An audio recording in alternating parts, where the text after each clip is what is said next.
Hello, hello. Good evening. Thank you for the resub. Also, welcome in.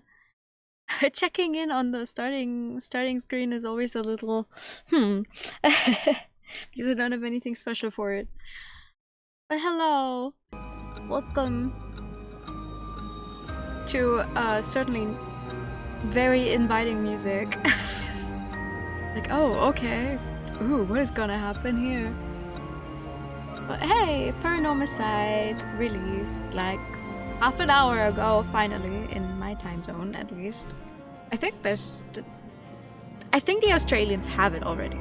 I think it's not like a globally release that adhered to one singular time frame, but it was like, oh, okay. It unlocks at this and that time, depending on where you are. So, here we are. Okay, no. I turned down the music a little bit on the starting screen because I think it is very loud, but yes! It's so good. It's so good.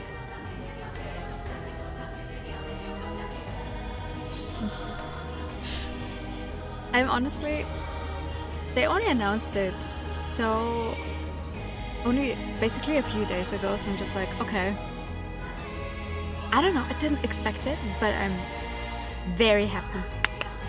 This game once again has the option, let me show you, has the graphic option with the pause processing, yes.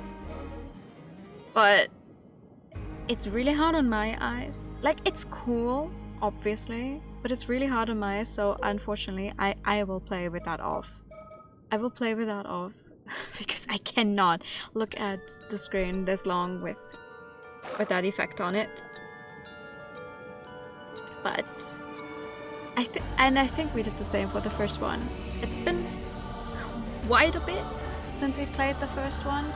You do not need knowledge of the first one, as far as I'm aware. They're not connected any further than just like, you know, this is how they work in general. This is a completely new set of characters that we're playing with, and we're gonna go into it completely blind, so that's gonna be fun because the game literally just came out. But I'm just like, I need this. Inject it straight into my veins. I want it right now. So let's go.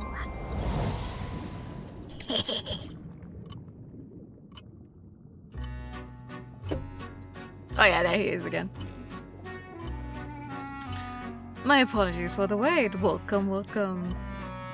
How wonderful it is to see you again. I am the storyteller, your guide to the world of paranormal sight. Okay, there's one recurring character, but like, I'm not counting our storyteller. Now then, I understand you might be keen to dive into our story, but there are some important matters I must address first, so please bear with me a while longer. First, this game uses autosave. The game will automatically save at regular intervals, so you may stop playing at any time. Next, please look at the upper right of the screen. This is the menu button.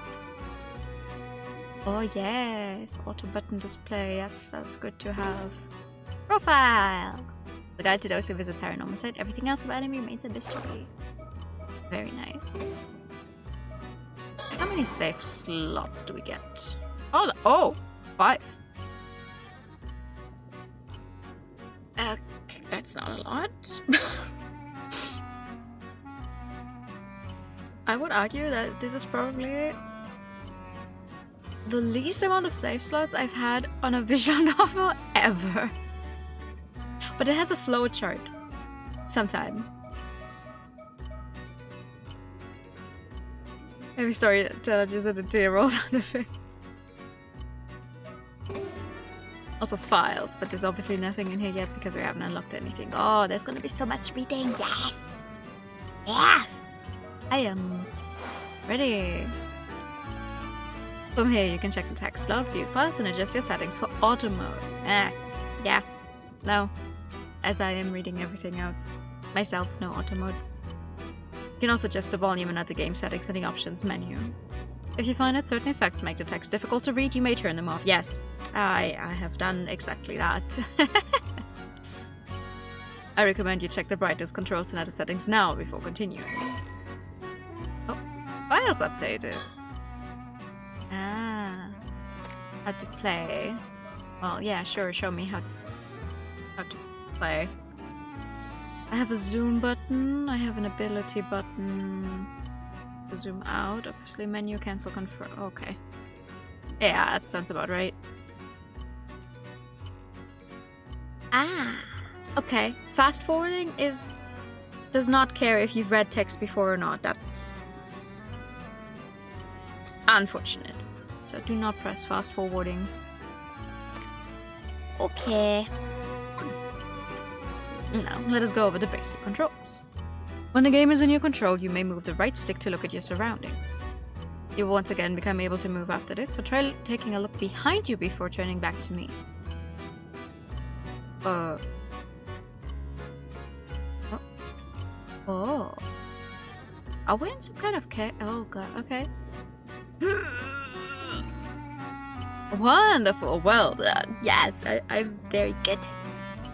I do not want to look around. Okay. From early reviews, I did not look at a lot of stuff because I was like, no, I want to go into this one as blind as possible. But early reviews said apparently the horror is less in this one than the first one. So let's see if they still get me with the funky jump scares from, oh, you're moving around, haha, like the first one. I hope they didn't reduce it, like straight up take it out, because I know it was fun. The horror part was fun. Me too. I'm not good with horror, but it was very well played. I liked it. Like, it was good. It had like, I can remember 2 separate jump scares where I was like, but they were well done. I can appreciate a good jump scare if it's not the only thing that they're using. You may also select a face of an individual in front of you to talk to them. Please go ahead and try with me.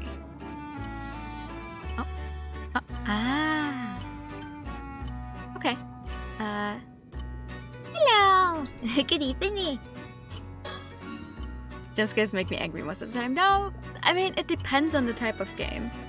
Like, since this one is a visual novel, I'm like, what's the worst that can happen with the jump scares? Like, they give me some kind of sprite to my face, and it's like, okay.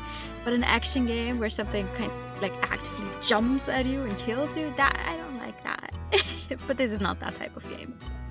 Hi, Gala, good evening. Bravo, a fine display. There are times when you will be presented with options such as this. You may find it useful to use the directional buttons to select your desired option. What is this place? Do not fear, you will come to know where we are eventually. No, okay. Once you have seen everything an option has to offer, a check mark will appear next to it like so. Uh-huh. Who am I? No, so you've forgotten who you are, have you? But there's no need for concern. It is for that reason that I'm here to guide you after all. You may be confused at first, but continuing through the story should allow you to remember your true objective. Can I give our main character a name again? And then find out that actually we were someone else all along? That is all for my explanation of the basic controls. I will explain other essential functions when the time is right. Okay. Yes, there's one more thing I wish to confirm before you continue. Is this the return of Lord now? Lord was deaf. What was it called?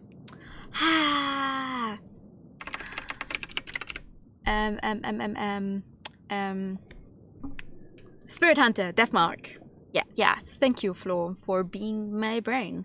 Though I remember that this Lord was Deathmark specifically. Paranormasight, I think, just calls you out on being like, hey, I will read your computer's name. So I'm gonna have to put a different name in anyway, because it's gonna give a star as usual. You bought Deathmark on sale, the first one? So like Spirit Hunter Deathmark, or the second one has a completely different name for whatever reason, and then the third one is called Spirit Hunter Deathmark 2. It's as confusing as it sounds. are so sus. Oh, they are. Oh, they are. You turn on the brain cell. Hell yeah, thank you. Actually, since this is a mystery and we're all in here blind, we can all try and figure out stuff together. Nice. I love the first Steph mark. I haven't gotten around to the third one yet. I hope to play the second one on stream sometime this year, maybe. We'll see. See. As you may know, I previously served as a guide to a different tale in the world of Paranormasight, one concerning the 7 mysteries of Honjo. Oh yes, yes. You wouldn't happen to be familiar with the events of that tale, would you? I am. I've played it. It's been a hot minute, but I do remember most of it. It's yes, hi Semi. It came out like 40 minutes ago in my time zone, at least. I was finally able to install it. I was waiting. Is that so? So we have met before then? Yes, I just don't have any save data on my computer. You look quite different during our previous encounter, so I failed to recognize you at first. My apologies. Oh. Yeah, this is a different computer. In that case, there's nothing I need warn you about. Oh? What does that mean? Oh, what does he say if you are not familiar with the first game? Oh no! Well, I believe I've kept you waiting long enough. The tale you're about to experience concerns a number of legends passed down in Ise Bay, a stretch of sea bordering Mie Prefecture. Oh, you want me to cut my hair? Okay. Oh, here I braided it, and you want me to cut my hair? I see how it is. Thank you for the platinum binary. We're going to the sea, so time to catch a few fish, right? Specifically, those legends involving mermaids. Yes, as the subtitle suggests, our subject this time is the widely familiar mermaid. Since ancient times, a great many legends about mermaids have been passed down in countries all around the world. In Japan, many of the legends famously include the idea that eating their flesh grants immortality. True, I've heard that before, actually. The tale of Yaobikumi, which continues to be told in such places as Wakasa Province, modern-day Fukui Prefecture, is perhaps the most well-known. I am not that Japanese. These legends have spurred those with a yearning for immortality to seek out mermaids since ancient times. Of course, as I just mentioned, these are only some of many legends concerning mermaids that exist across the globe. I am actually more familiar with the tale of mermaids that have been presented in Western fairy tales. So, specifically, the original idea behind The Little Mermaid by Hans Christian Andersen, so...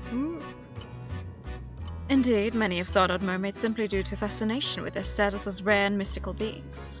They've also served as the inspiration for countless creative and artistic works throughout the ages. It would seem that mermaids possess a mysterious charm that has captivated the human heart for myriad reasons, irrespective of era or culture. Oh. Mie Prefecture is located in the eastern part of the Kii Peninsula in central Honshu, the Japanese mainland, and falls within both the Chubu and Kinki regions. Measuring 170 kilometers from north to south and 80 kilometers from east to west, it has a narrow, elongated shape and is known for its rich natural diversity that differs greatly between its northern and southern regions. We're not turning kilometers into miles, thank you, Jesus. The varied and abundant nature of Mie Prefecture has led it to be known as a land of great beauty since ancient times, even back when it was still known as Ise Province. It was also purported to be the land whither repair the waste from the eternal world, which led to the establishment of Ise Shrine as a place of enshrinement for the goddess Amaterasu. The eternal world is said to be a realm across the sea separate from the one in which we live, often described as an eternal paradise. Ise was seen as the land where the waves from this world continually broke, connecting the material world and the world beyond. Famous spots and scenic vistas in Mie Prefecture, Ise Shrine, Isechi Route of the Kuma no Kodo, a series of ancient pilgrimage routes, birthplace of the Iga Ninja Clan, birthplace of the Isehei Clan, Suzuka International Racing Course, Toba Aquarium! I don't know how much you can search in the quotes in general, I'm sorry. Iseshima National Park, and many more. Local specialties of Mie Prefecture: pearls, Ise lobsters. I don't know how you actually pronounce that. Abalone. Urban shells, oysters, and other marine products. Ise udon, Matsusaka beef, and many more. Ise Bay, also known by the name the Sea of Ise. Ise Bay is an enclosed bay located in central Honshu, the Japanese mainland. Although its exact range varies, in this game it refers to the area of sea surrounded by land up to the line drawn from Cape Irago in Aichi Prefecture to Cape Daio in Mie Prefecture. Don't fight my quote board! Yeah, alright, I guess that answers that question. Mermaids! A fly of a mermaid, also known as kairai, woodblock print from a kawaraban broadsheet. Oops, a general term for a half-human, half-fish being. The first recorded appearance in Japan of a creature believed to be a mermaid was more than 1,300 years ago in the Nihon Shoki Chronicles of Japan. At the time, the term mermaid was not yet in use, and most records are anecdotal reports of sightings of creatures resembling both fish and humans in various places. In ancient Japan, as well as in other parts of East Asia, depictions of mermaids often blur the lines between human and fish, frequently portraying them as grotesque monsters. The Middle Ages saw the spread of the legend of Yao Bikuni throughout Japan, which claimed that eating mermaid flesh could grant eternal youth and longevity. I know the word, I know what it means, but I've never had to try and pronounce it out loud. Oopsie. In the early modern period, the image of mermaids diversified, attracting wider public interest. Mermaid mummies were exhibited in slideshows and illustrations, and literature featuring mermaids became more common. It was also during this time that the depictions of mermaids as having the upper body of a human woman and the lower body of a fish became more widely recognized. Kunisada Utagawa, Hiroshiga Utagawa, Miracles of Kannon, adapted from the National Diary Library of Japan official website. I like that they do put like levitation, longevity?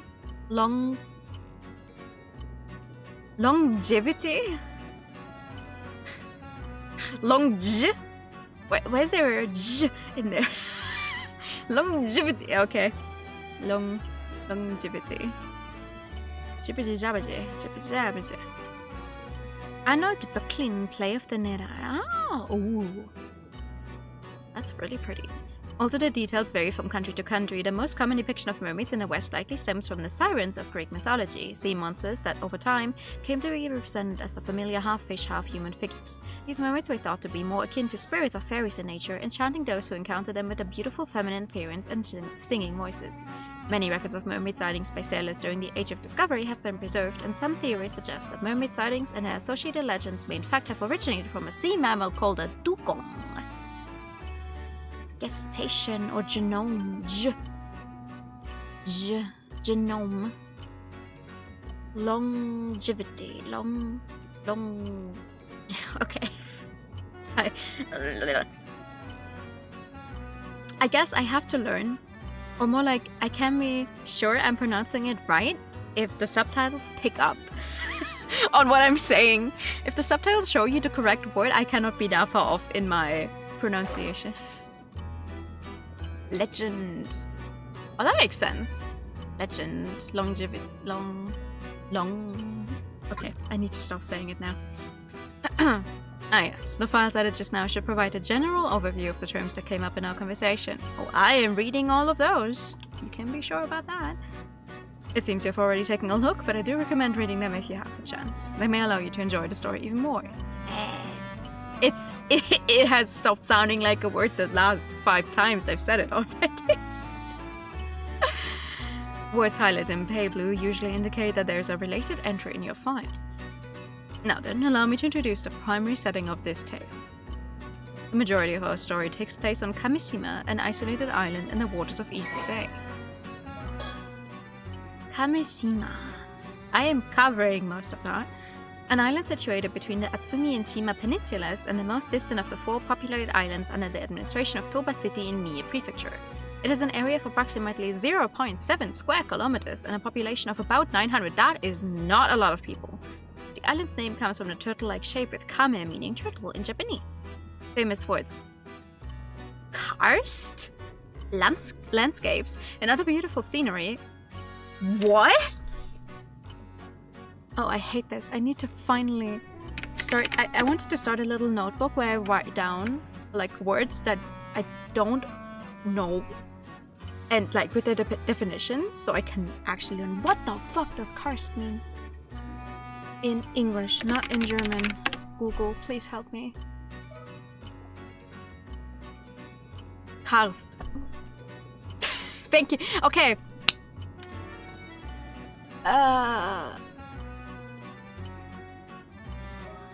What the? Karst. Karst landscape. Karstlandschaft. What does that mean? I don't even know what... We have the exact same word in German, but I don't know what it means. Karst. What does karst mean?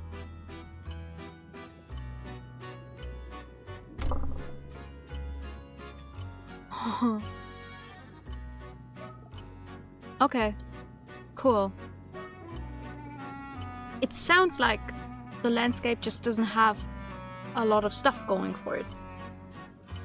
Karst landscape sounds like it's... I'm missing the other word I'm trying to use. You know what? Whatever. You haven't finished watching his Monster on me yet? Oh, I want to read that. Okay. Famous for its karst landscapes and other beautiful scenery, Kamishima is a popular location for tourists year-round. Recently, the island's youth organization has been leading a revitalization effort to boost the local economy and strengthen the community, creating an island logo and a mascot character, Kamishimaru, which are expected to bring more people to the area. Be found by caves, ditches, and such formed by soluble rock types. Water erode coast. Coast become karst. Ah. Okay.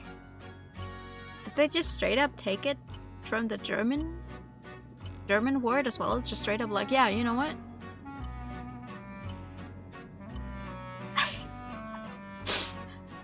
You do know that's fair, but it's written the exact same way. It looks like a German word. So yeah, okay. Yeah, fuck Crunchyroll. I hope many people say no to that weird price increase, so they realize that they cannot just fucking do that. Oh no, English is an amalgamation of other languages. You will experience events through the eyes of a young resident of the island, one Yusa Minakuchi. If nothing else, please remember that. Okay. Well, I believe this ends my initial explanation. Bon voyage, and do enjoy the tale. Thank you. I like that he says we are going to be this one guy, but I know for a fact it's gonna be more than just the one guy. Please note that one of the locations that appears in this game, Kamishima, is a fictional island with no counterpart in reality. That's fair.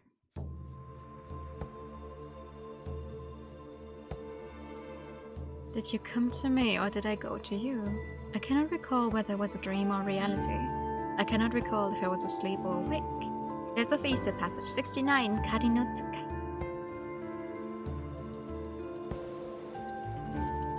August 7, 1980-something. Morning. Toba City, Mie Prefecture, Kamishima, Southern Sea. Oh, it's not! In modern times. 1980-something. Right, this should do it. All good to go, user. Yeah, ready as ready can be. I feel so light, I bet I could even outswim a shark. No more than that, I was born for this moment. The legend of Kamishima's patron saint of diving begins today. Okay. Kamishima youth, Yusa Minakuchi. You have kanji for water in your name. Because that's literally the only one I can recognize.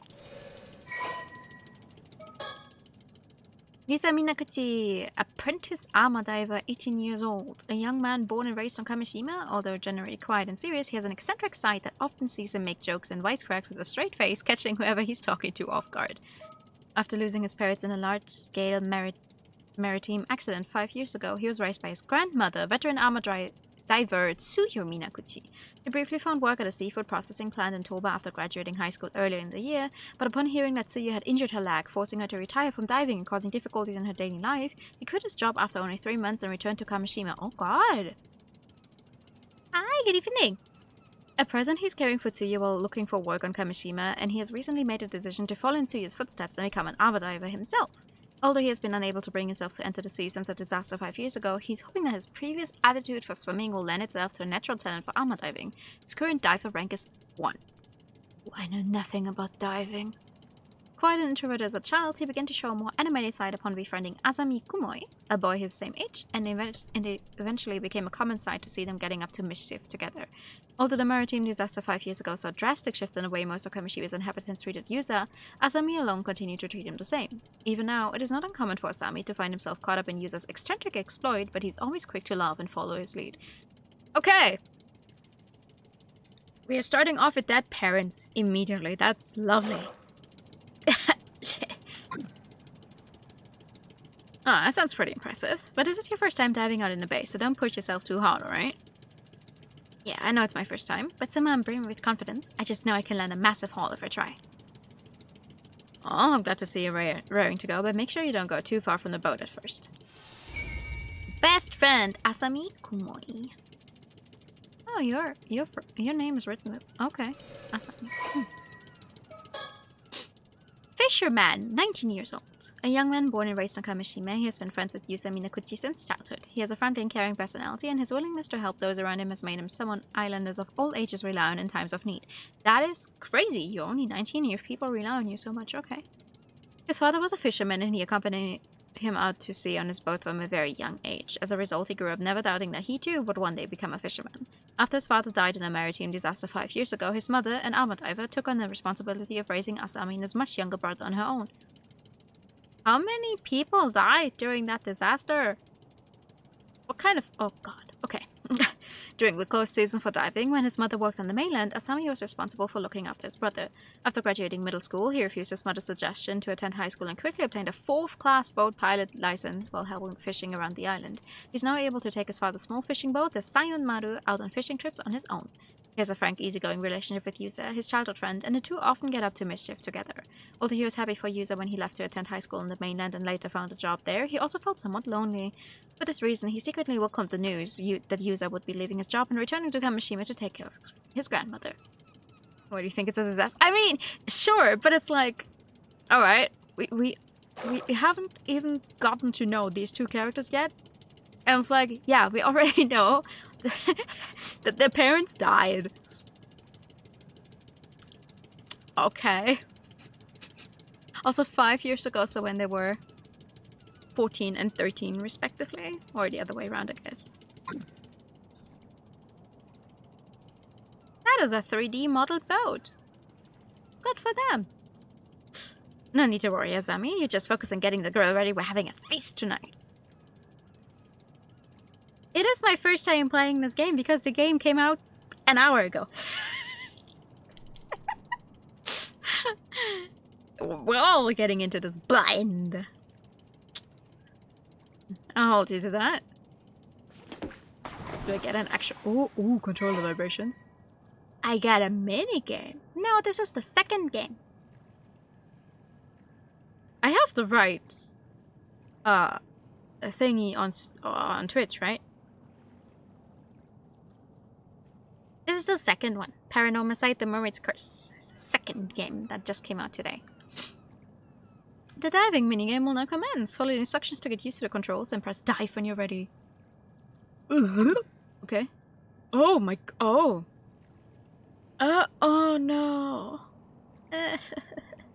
I mean, I should have seen that coming. Hello. It's called Mermaid's Curse. Okay, it's called Mermaid's Curse. It would have water, but what do you mean dive? Oh god. Ooh. Ooh, okay. Oh. Begin. Ah. Oh god, if they have something in the water with me, I will scream. Also, congrats on the Steam streak. Oh, you're not late. We haven't really gotten anywhere yet. Don't worry about it. 2 controls are needed. Look around, perform action. Okay. Oh, will be marked. Begin by looking around to try to locate any potential catches. There. Ah.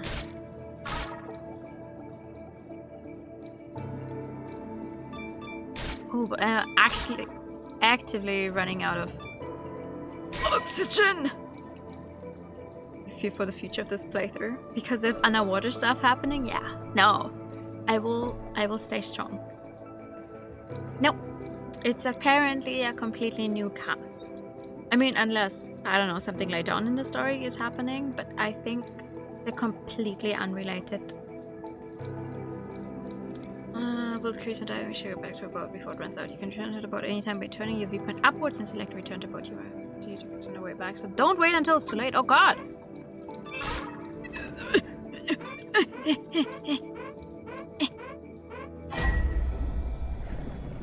Oh boy.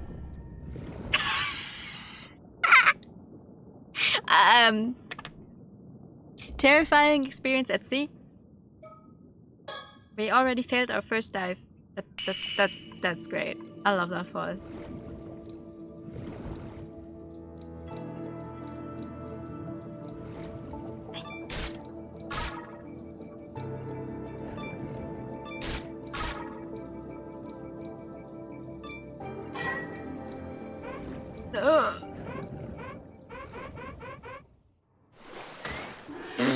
Okay. Jesus.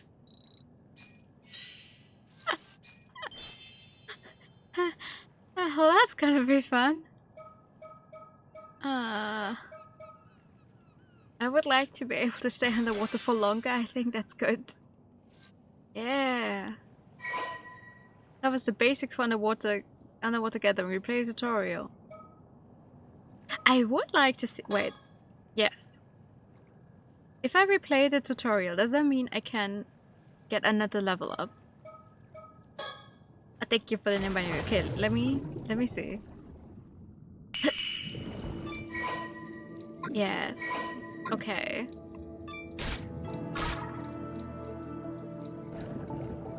Oh, I can't get this one. I should be able to get this one, right? It's nice. It looks nice underwater, says the person who is afraid of underwater stuff. I do get... Wait. Hold on. Wait. Oh, you always start in this direction. That's interesting. Yes. Okay.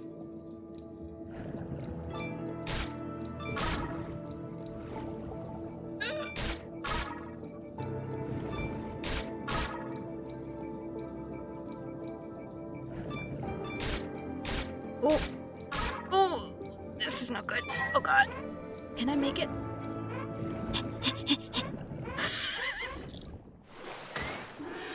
I don't think they want you to replay the tutorial. Ooh, that's good. Ooh. Look at those points, though.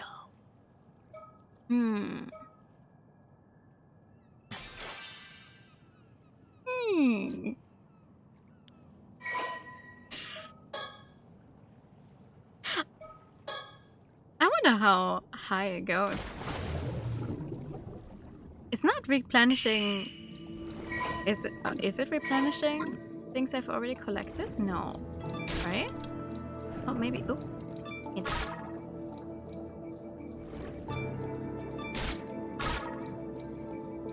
Oh, it is. It's replenishing things I've already collected.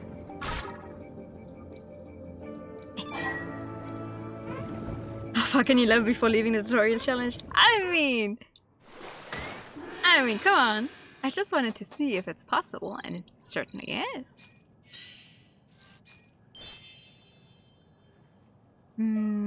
Gathering. You can detect sea creatures from farther away.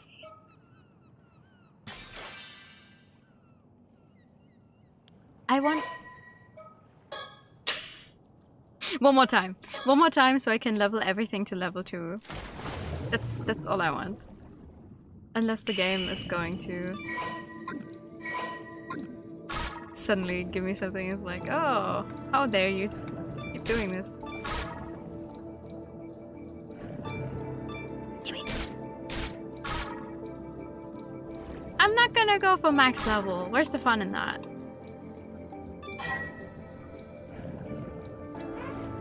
Just a level 2 in everything else. Ooh, 51 points. Wow. Look at my high scores. Oh no, I need to do it again. Okay. That makes sense. At some point that's not gonna be enough for a full level up, which is fair. They're like, hey, we made a little mini game for actually for actually harvesting these things. What do you think people are gonna do? Go crazy in the tutorial apparently. Oh. Yes. Yes. Oh. Oh. Close one. No! Ooh, I did it. Ah, big points. Yes. Okay. There we go. See? Diving enthusiast, reach diver rank 5. Okay, no, we do not want to replay the tutorial any more times. Okay, looks like you're all warmed up. Let's go out a bit further so you can look for something bigger. Oh! Biggest catch you can get at this time of the year is probably abalone. Snagging just one is something to be proud of. But remember, the sea creatures are living things, so change places every time you dive, so be careful.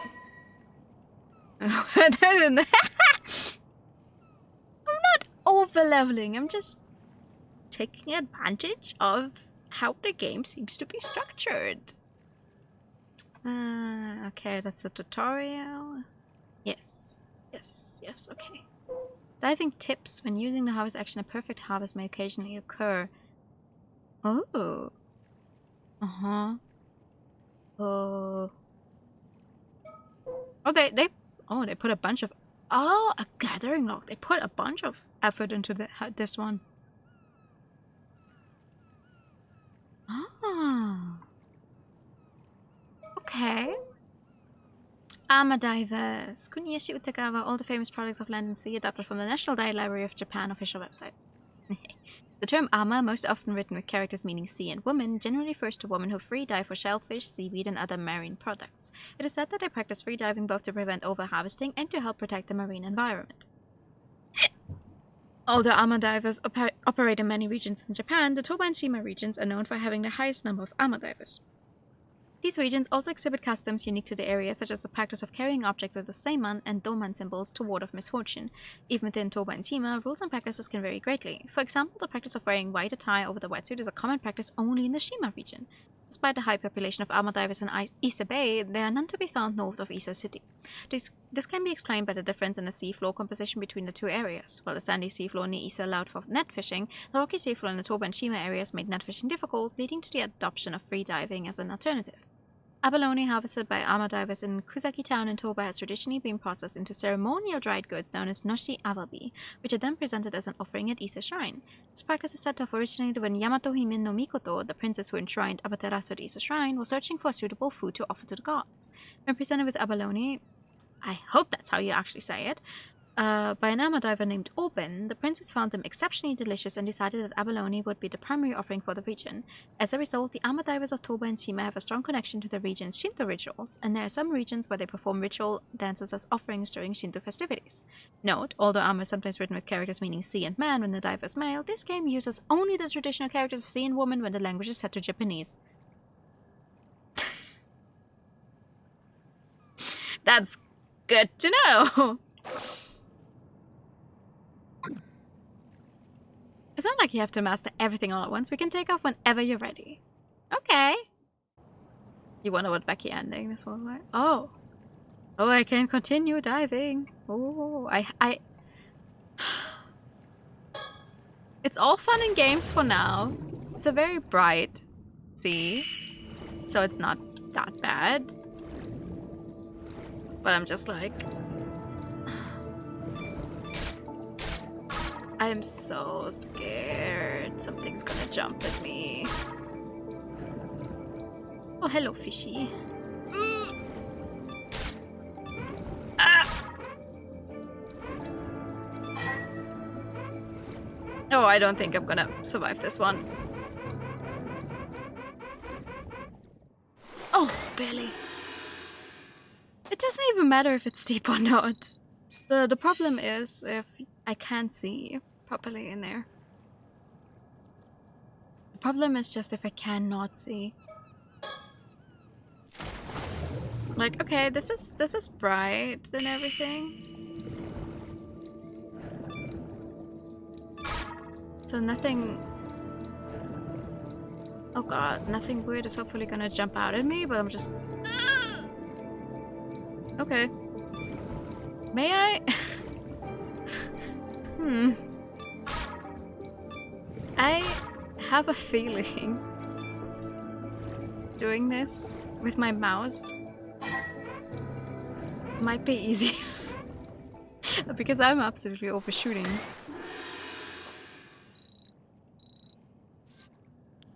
Ooh, that did not give us a lot of XP.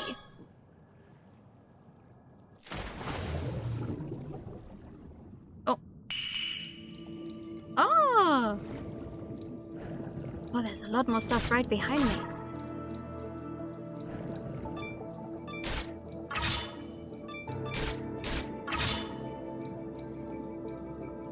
Anything else? This one.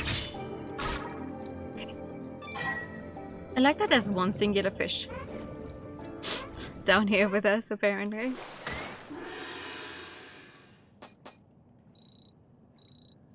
Oh!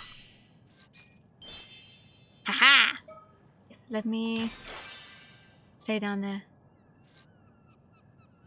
I think this is the only minigame, or more like the biggest minigame from the reviews I've seen, at least. They were like, oh yeah, they put this entire diving thing in there. Oh yeah, this is easier to do with the mouse for sure. Ooh, it's a question mark. It's a question mark. Oh, the question... Okay, the question mark is a little further away though. Check that some other time. Maybe the question mark is where the story will continue. I was like, wow, you're playing this completely new game that just came out? Ooh, I'm gonna come by. I'm gonna look at what the story is like. And it's just me underwater the entire fucking time.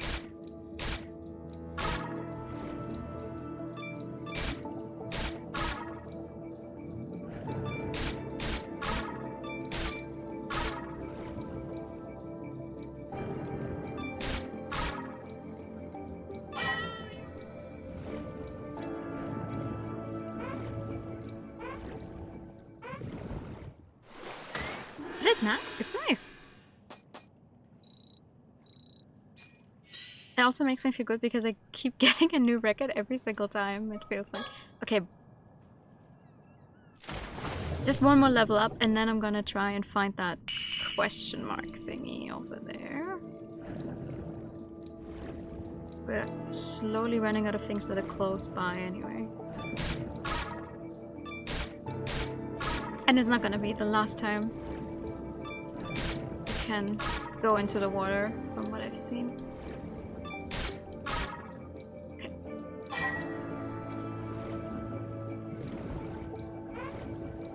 You know, you'd think you go up and then swim before running out of water. Maybe one more.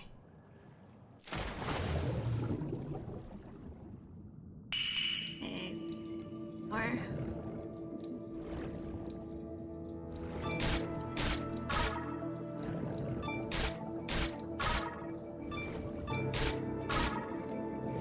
Oh, I'm so glad I can just use a mouse.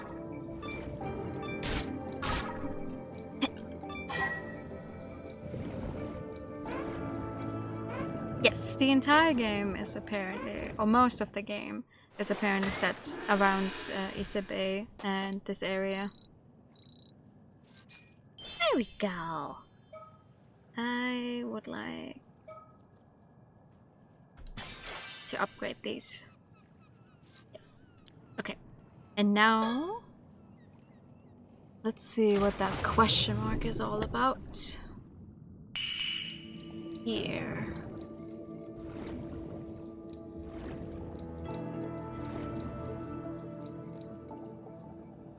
What does it? Hmm? Hello? What the hell is that? That looks like a dead person. Oh my god. That looks like us. But dead.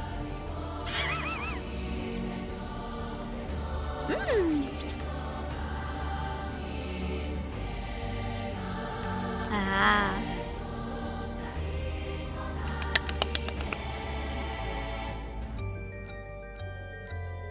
I love the ticking clock. It's so good. Okay. What do you mean? What do you mean?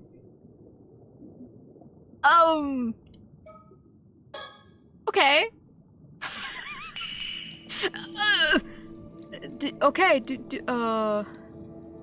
Do not attempt to touch the question mark? Huh. Oh, this, and then let's go back. He is an intro, now die. Ah. And here I was like, oh, this is what I have to do.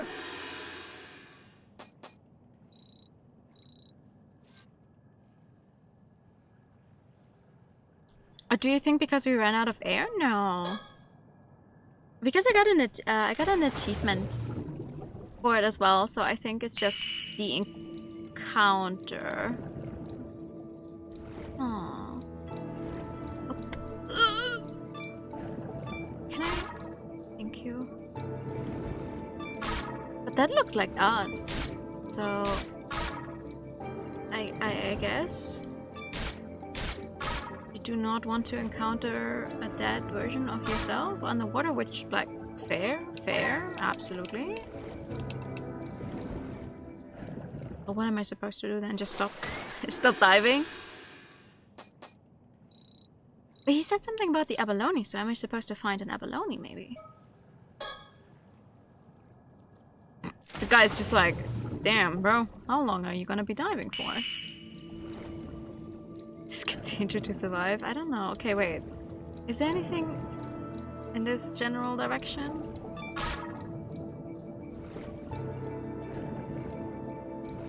I wonder how... Oh! There's an... Wait! No.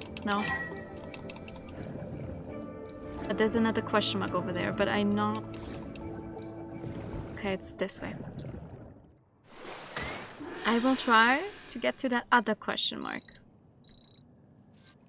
But I don't want to risk it.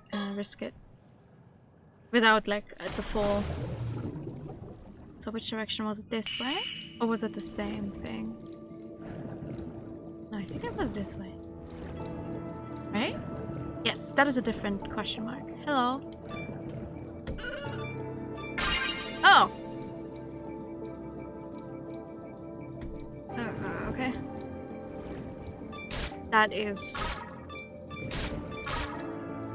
collectible. Like the first game. Oh god, can I make that?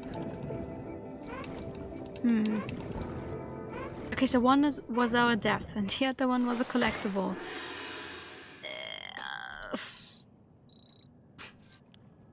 I'm unsure. Oh, looks like you got something interesting there, user. Huh?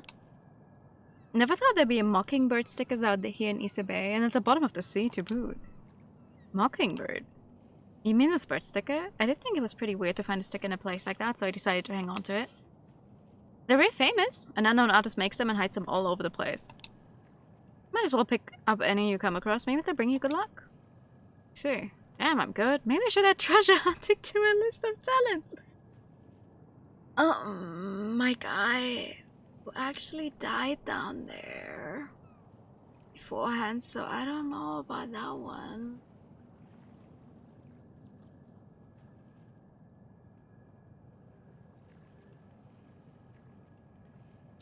Oh god, the collectibles. Mockingbird number 12. Okay, yay. Is it?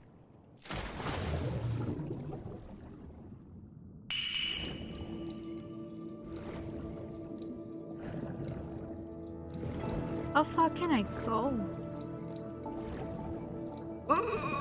Oh, it's getting murky down here. Oh, what the fuck are you?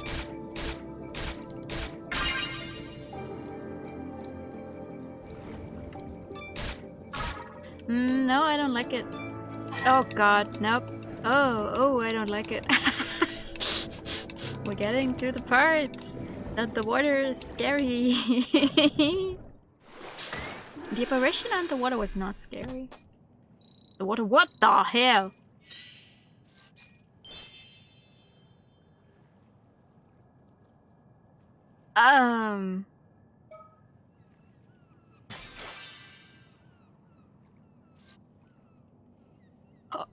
Oh, what? A rare delicacy. Catch a lobster. That's a lobster.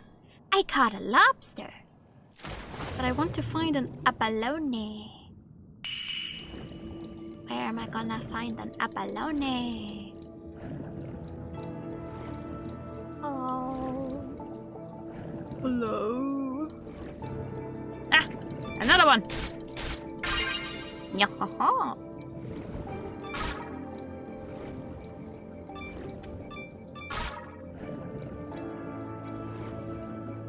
I don't like how murky this water is getting. Ah, yeah. Get me up. Up.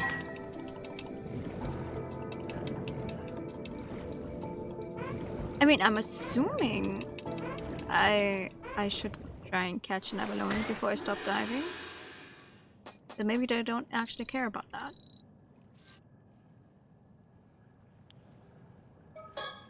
Maybe I'm just being stupid and wasting time.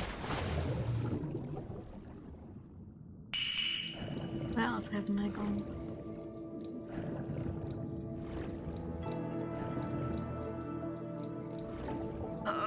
Hello, murky deaths.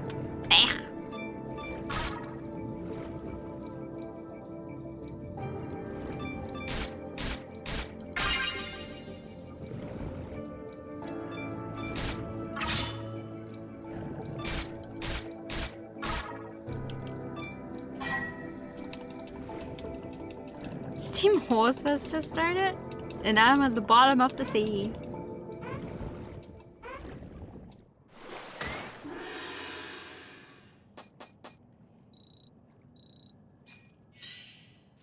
Okay, I guess this over there is just lobsters, but I'm trying to find an abalone. Looking for seahorses? Maybe. Okay, wait. What is in this direction?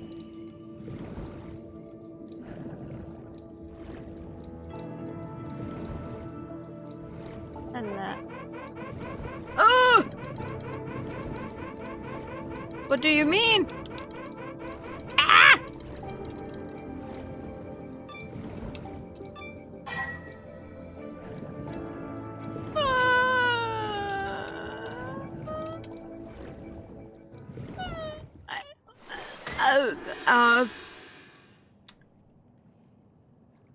We're not doing that again. Do not swim through no.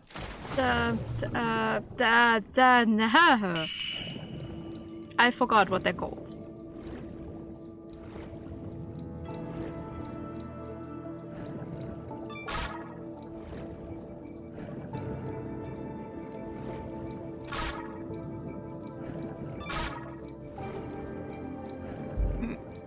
Oh, this is as far as the rope will reach. Okay.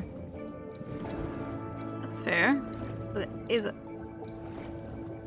There is. Oh, what are you? Finally.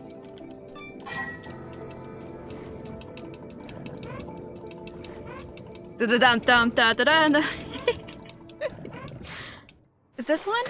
Have I finally found an abandoned? Yes! I found one! Oh. But it also doesn't necessarily have them talk about anything. Okay.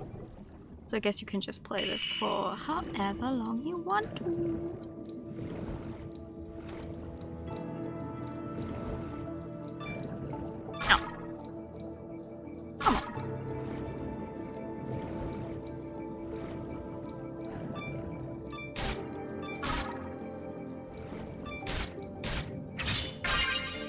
Nice.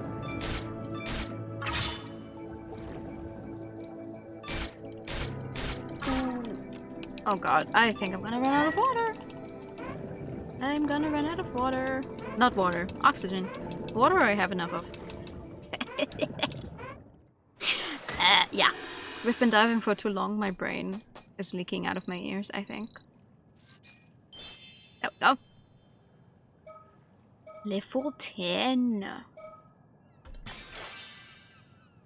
Yeah, I'm gonna max out the diving. Perfect. I think. I wonder how far this goes. Turbid shell, abalone, and the lobster. Although harvestable in game, the fishing season for Easter lobsters only begins in October. Good to know. Enough. Enough diving. I am afraid. I am scared for my life. Top state horse racing game in the city during the night with neon lights and horse drift. Horse drifting! Right, let's leave it at that for today. Good work out there, user. If you already gotten this good in just this amount of time.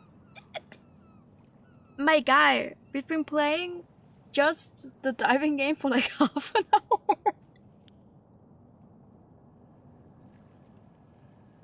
You weren't kidding when you said you had a good feeling about this. I guess all the diving really helped you get the hang of things.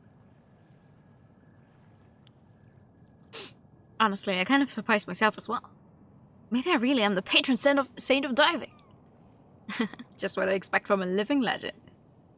So, do you feel any different now? Did your body undergo any weird changes? I technically met some kind of apparition of myself down there and died. No, I feel exactly the same. Nothing's changed. I'm the same old user I've always been. And I managed to actually waste so much time doing this. We hit our fucking ad break. That is unfortunate. Oh my goodness. Wait, I'm gonna... I don't like that there's not a single fucking sound here.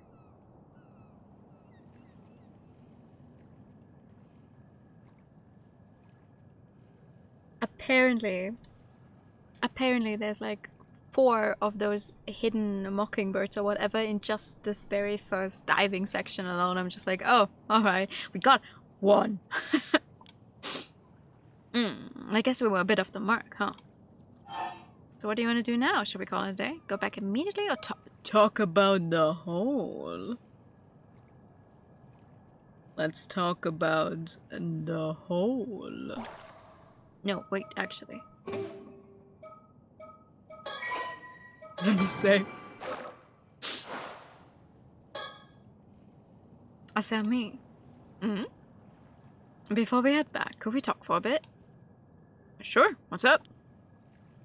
I love how expressive the faces in the sprites are. Oh, I can look at things. Yeah.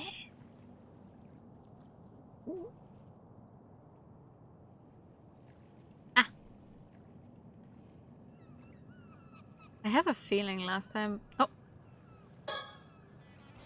There's one of those mockingbird stickers. Good eye, you said that's right. I found one stowed away in this very boat. By the way, that's mockingbird number 8, tit for tat. He's a long-tailed tit. What the fuck is going on with the music? Apparently I meant to read the characters behind him as Blizzard.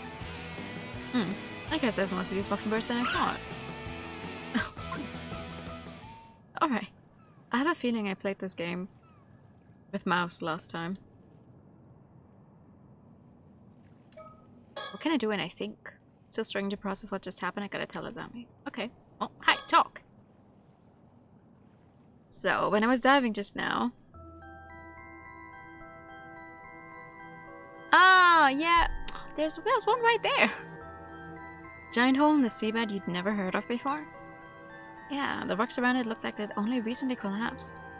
I think it probably opened up within the last few months or so. Now as you mention it, there was a pretty big earthquake around here about 3 months ago. Maybe that had something to do with it. Oh, that's right. That would have been before I got back. Anyway, if you saw a giant hole in the seabed, you'd be curious about it, right? I sure would. Curious enough to try to take a look inside? It'd be pretty dangerous, but I guess I might, yeah.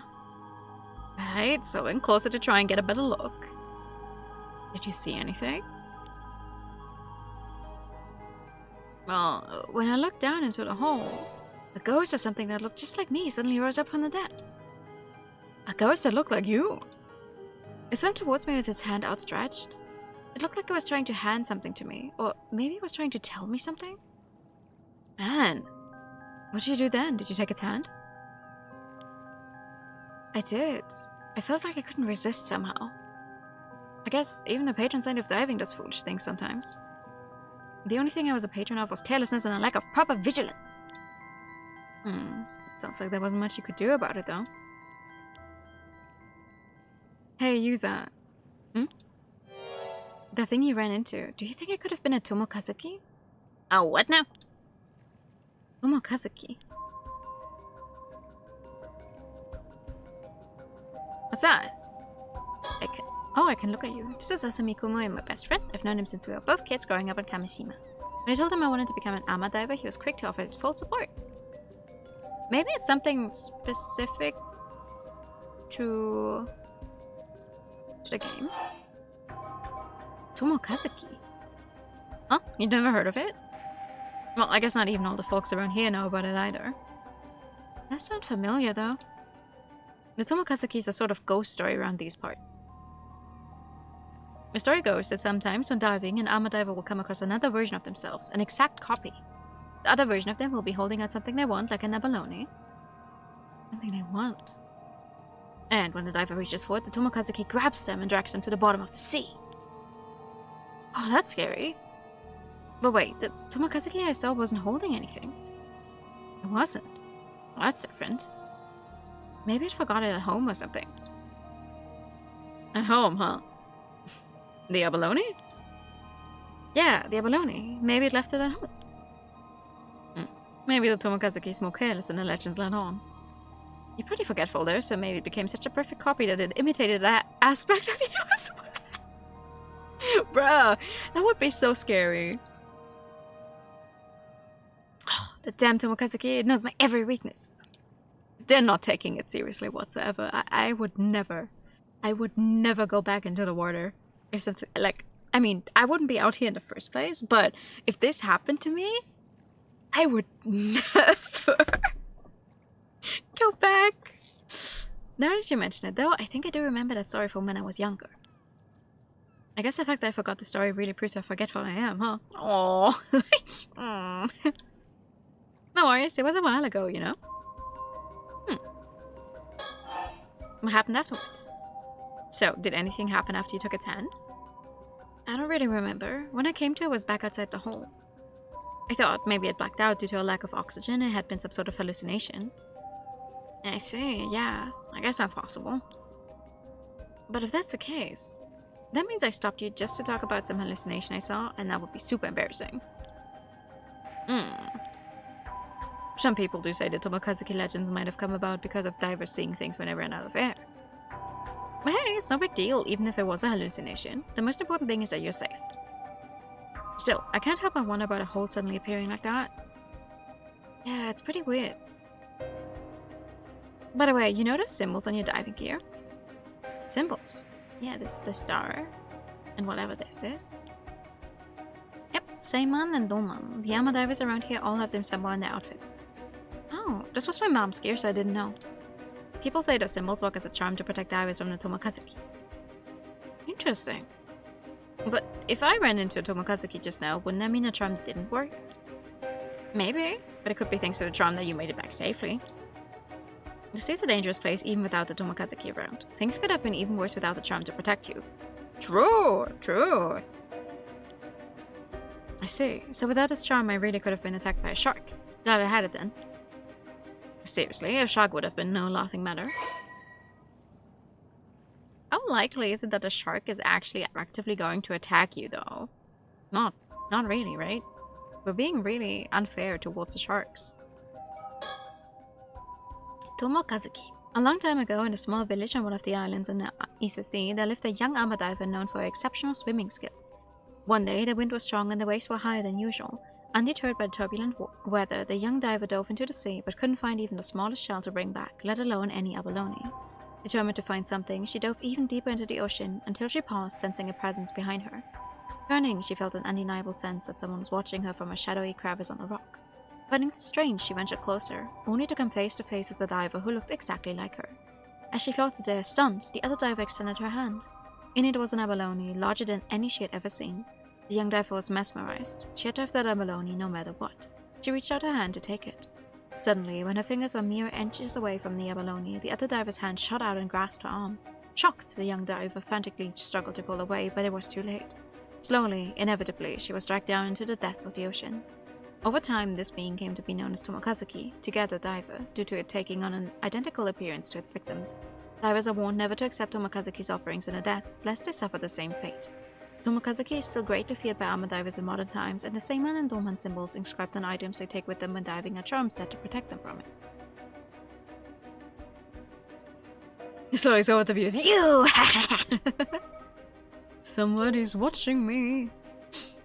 Protective symbols widely worn by armor divers in Shima and Toba. The star-shaped symbol is known as Seiman, and the lattice-like symbol is known as Domman. The two symbols are often embroidered side by side or drawn on clothing using purple dye made from shells. They are worn by armor divers when diving to ward off potential disasters that might befall them at sea. Good to know. No one knows well, a show, but they quickly became popular for it as well. 20. Oh, goodness. Okay, yeah. I've gotten 2, and we're already missing like 3 others that apparently are in this very first area where you can dive, but it's okay.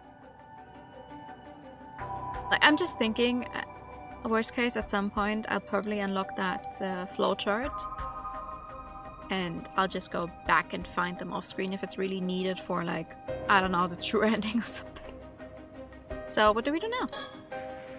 Kamishima is located in the waters near the entrance to Ise Bay. As such, there are strict regulations on both the times and places armor diving is allowed.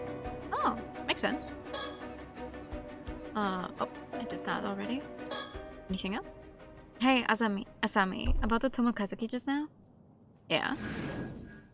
Do you think it has anything to do with what we're looking into? What the fuck is recollection? Huh? Unlock past recollection chapter. Use Aminakuchi. Something I want to do. Ooh! My apologies for the interruption. I'd like to take this chance to inform you about a unique ability of yours, the recollection feature. But to make things clear, I must first tell you about the story chart. From here on, you will return to this screen, story chart at breaks in the story. You see, the story you will witness will not necessarily unfold in chronological order. Because that will be too easy. The screen will allow you to see where each chapter lies in the grand scheme of things, as well as select where you wish to proceed to next. If the icon for a chapter is not dim, that indicates it has not been fully completed. Generally speaking, completing a chapter will unlock the chapter immediately after it. However, there will occasionally be times when a recollection button will appear during the story, as you experienced just now. Pressing this button will allow you to delve into a memory evoked by certain words in the text, which will in turn unlock a new chapter, a past recollection chapter, for you to experience. A most remarkable ability, is it not? Once you have unlocked such a chapter, it will become available in the story chart for you to peruse as you wish. This ability will be key in unraveling the tale before you, so do be sure to press the recollection button when you see it come up. With that, please enjoy the continuation of this tale. If so, would your mom have become an armor diver because she wanted to find the Tomokazuki? But she wouldn't have worn something with this charm on it if that were true, right? Good point. We're not really getting anywhere, are we? Is that all you wanted to talk about? There's more. No, there's more. Actually, this might be the most important part. I realize there's something I need to do after this, something really important. Hey, so you found the lead down there after all? I'm serious. If I don't pull this off, something terrible is going to happen. I believe you. Go on, tell me everything. What? What's going to happen? Oh. Ah. Oh. Wait, so can I go to the underwater gathering anytime? Ah. Okay, good to know. I can go gathering anytime I want. Do we want to continue here, or do we want... I want the recollection first. I think. A day before he sets off for the sea as an armor diver, Yusa Minakuchi asks Asami Fumoe to meet him at... At the Kantekisho ruins. Oh my god. My pronunciation. Do not come for me with my pronunciation, please. August 6, 1980 something afternoon. I see. If you say you want to be an armor diver, then of course you got my full support. Oh, I love this. Honestly, this is a Square Enix game, by the way. It was the same for the first game already as well, but it's like, why are you guys not making more noise for this game you're releasing on like every console, basically? Well, not every console. It's out on Steam, it's out on the Switch, it's out, but it's also out on any mobile device, both iOS and Android. So I'm just like, let people know that you made a sequel to a visual novel that was really fucking good. Something tells me you're not just doing this for Tsuyu. Who is Tsuyu? This graphing they were expecting failure. I mean, they're bringing out an art book for it. I think they're also working on a manga. So, but it's all of that is probably gonna stay Japan exclusive, unfortunately.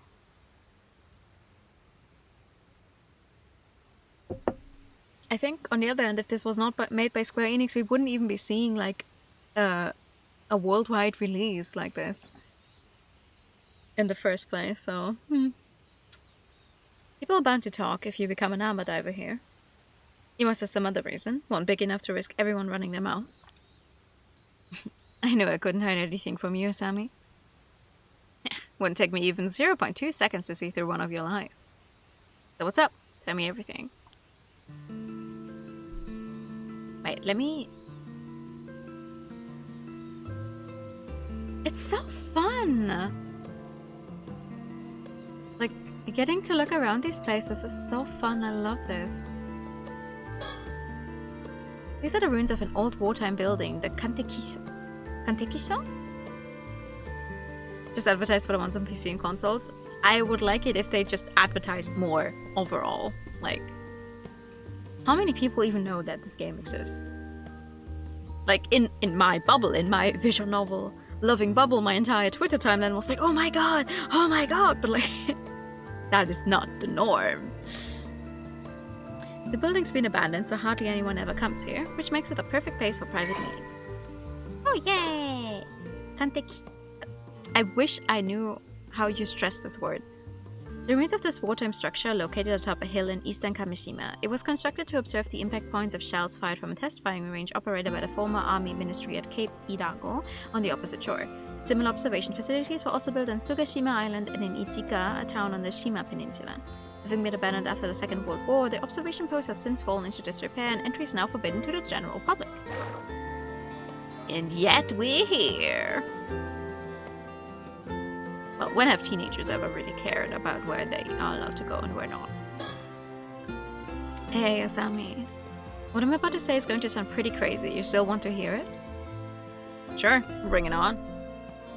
I love how realistic the teeth actually are.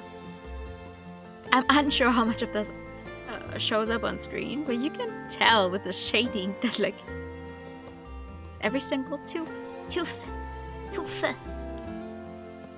Thanks. I'll come right out and say it then.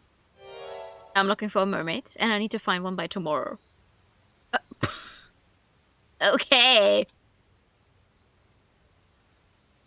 Mermaid, huh? And by tomorrow, that's gonna be tough. I'm being serious. In fact, I've never been more serious. I really do have to find a mermaid by tomorrow. Oh, he's cute. He's cute. I like him. I like him already. I can tell you're not joking by the look on your face. You've got some sort of reason for saying this, right? Go on. I'm listening. Thanks, Asami. Is it okay if I talk a little about the disaster 5 years ago? Yes, please! The disaster, huh? You okay with it? Sure. I was in middle school at the time and my parents had taken me out into the bay on a little fishing boat. This massive storm came out of nowhere and sank all 3 fishing boats that got caught up in it. I was the only one who survived.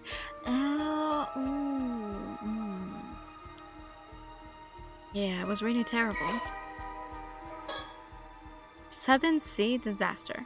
A localized storm that broke out in the sea to the south of Kamishima around 5 years ago, resulting in a maritime accident in which a total of 10 people went missing.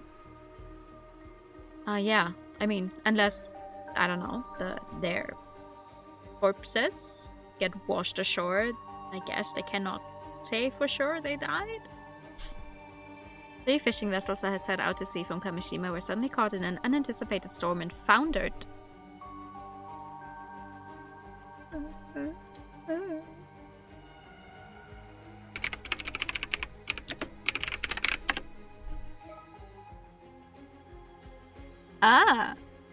Okay.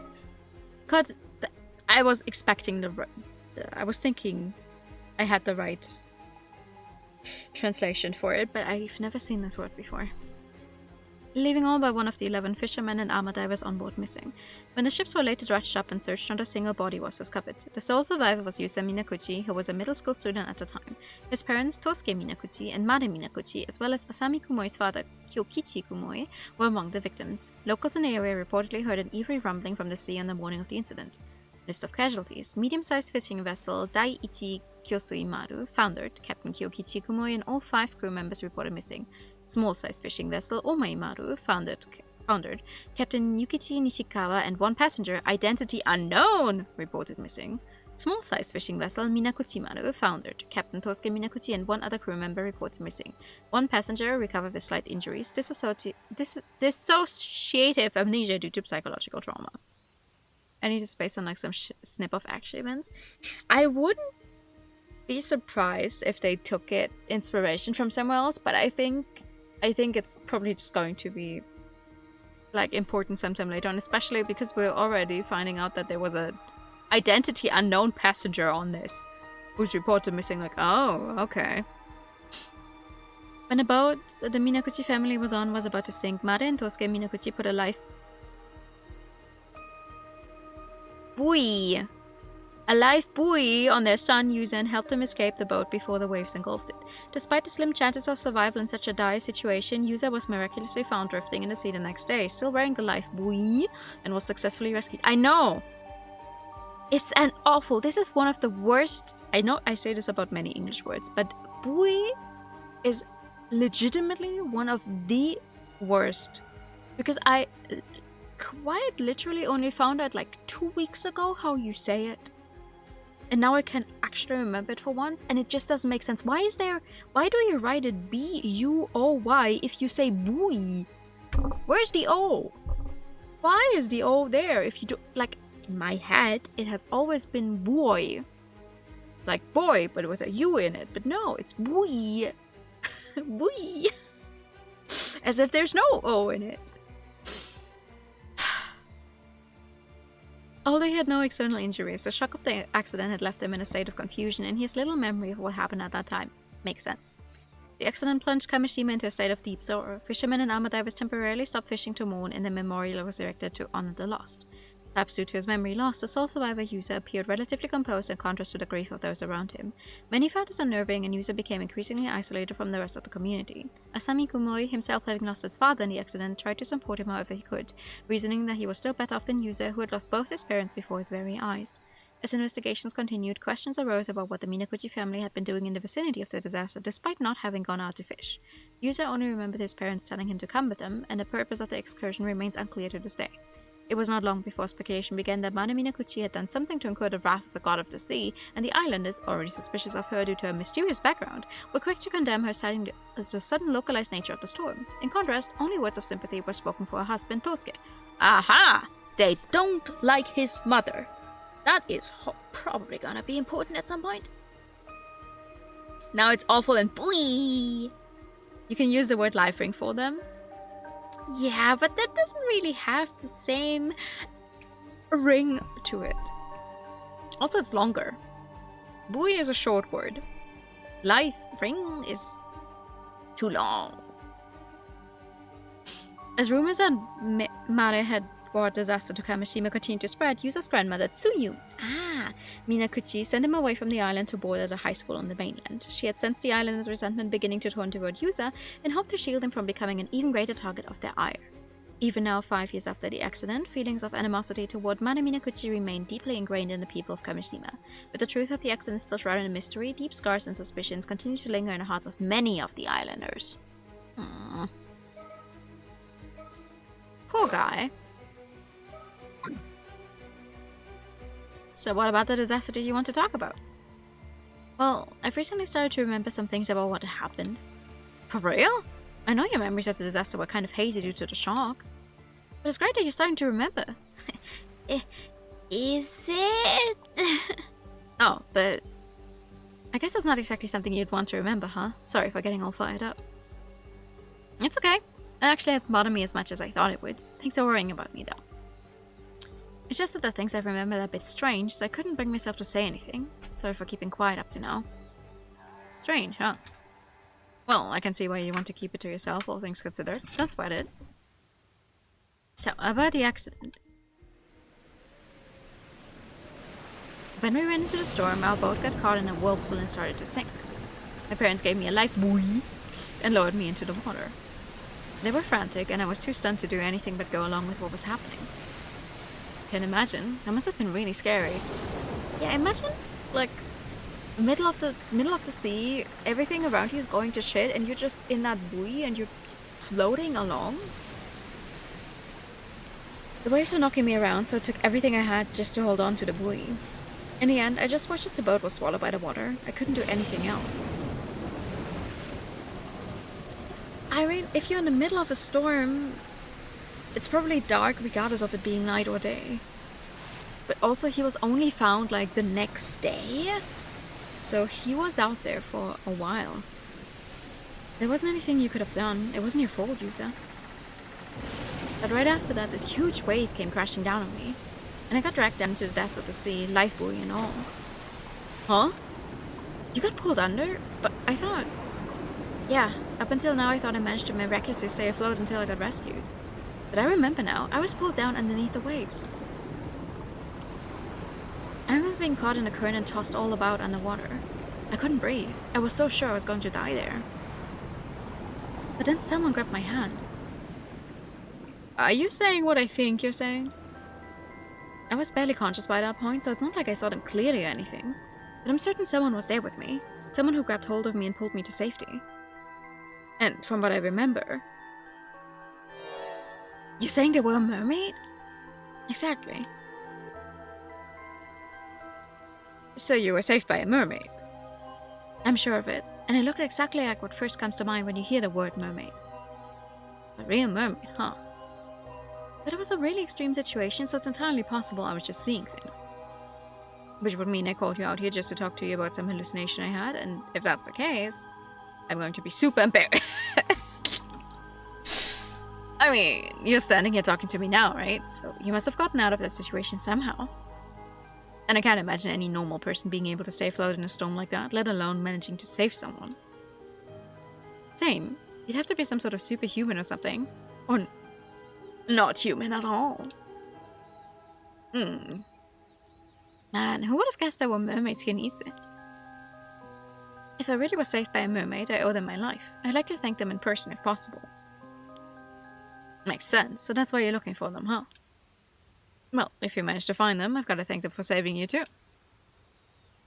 So I was thinking of heading to where the disaster happened and diving there to see if I can find anything. Ah. Maybe there's some time shenanigans. Like he actually did die back there, or he gave some part of his soul or whatever. And that's what we met down in that hole. Who knows? It is a mystery, and it's gonna be a little supernatural again, so everything is on the table. Wait, are you sure? You almost died there. I'll be fine. In fact, since I've never gone near there since the disaster happened, I was also thinking I'd like to do something to honor my parents and your dad's memory. Yeah, I'd like to at least offer flowers, if nothing else. The others here have always kept their distance, but it's not like going there is forbidden or anything. Let's do it. Thanks, Asami. I owe you one. Aw, that's nice. Are mermaids part of the supernatural? Yeah, I would say so. Definitely. Even though he's got a lot on his plate, Asami agreed to meet up the moment I said something. He's been looking out for me ever since I came back. I couldn't ask for a better friend. Aw, that's nice.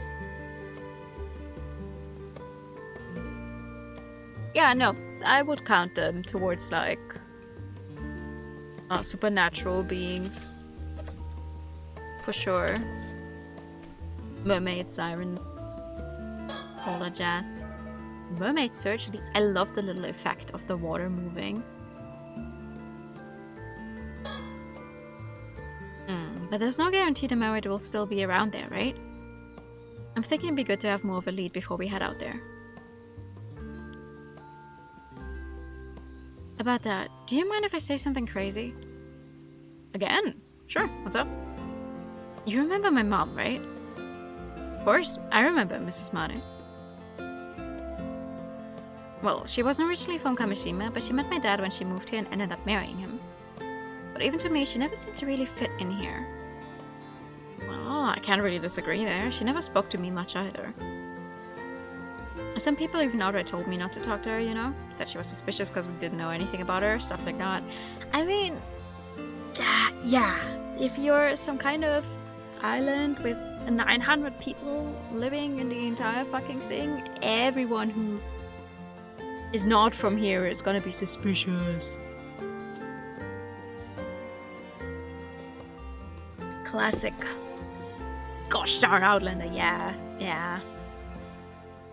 I guess that's understandable. She didn't really involve herself in community activities and almost never participated in local events. Oh yeah, okay.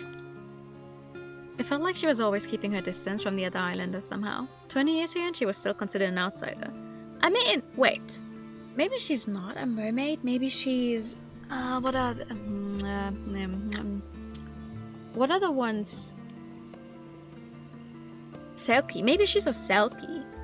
And his dad kept her seal skin, and that's why she couldn't go back into the sea. Maybe it's actually a Selkie. But would a Japanese game make use of Selkies?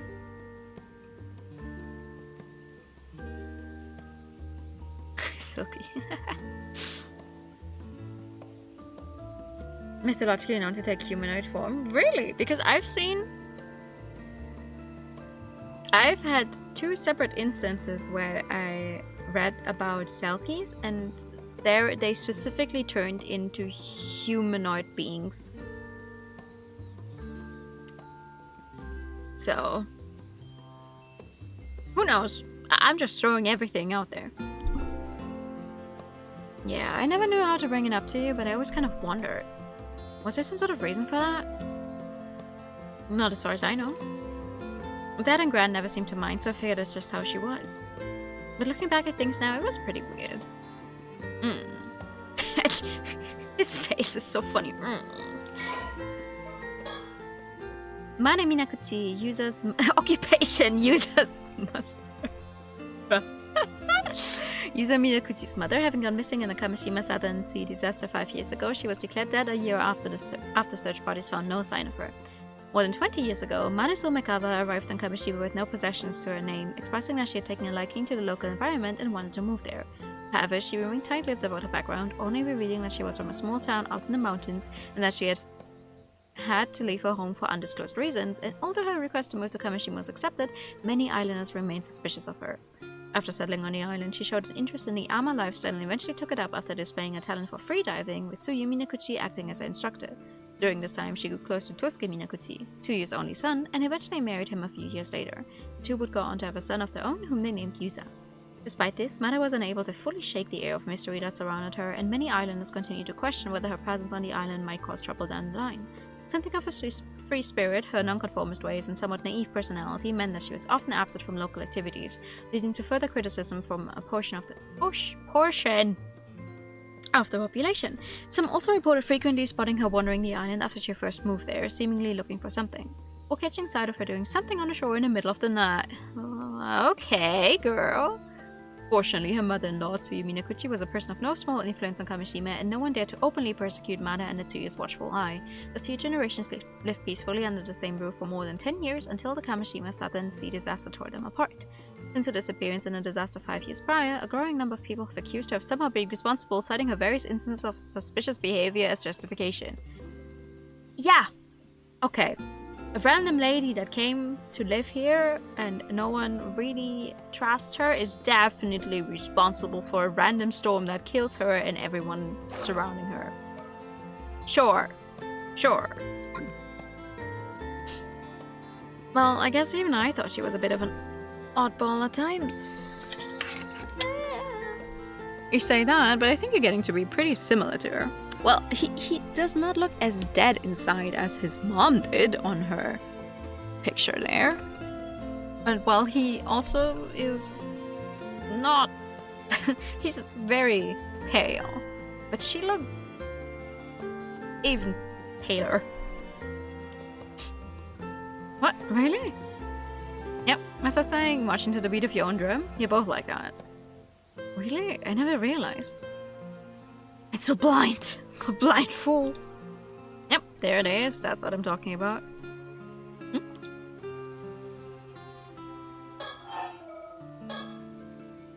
But why'd you bring up your mom all of a sudden?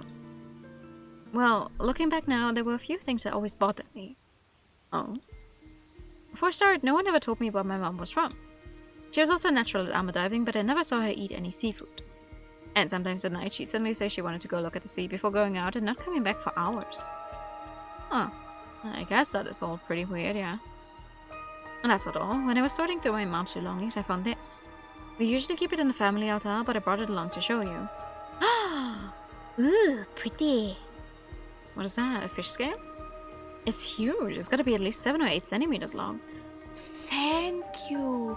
We're not Americanizing the script. We're using centimeters. God bless. I always just figured she'd held onto it because it was a rare find. But once I remembered the mermaid, I began to wonder.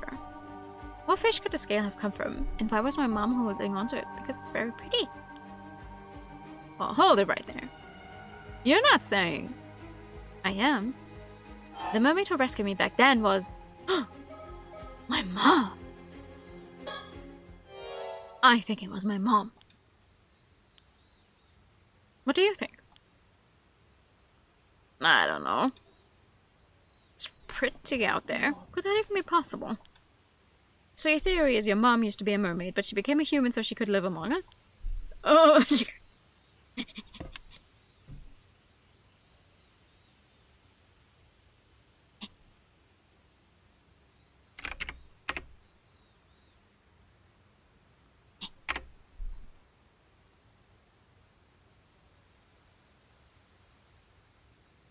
you think I'd renamed it into something better so I could make this joke more quickly. But unfortunately for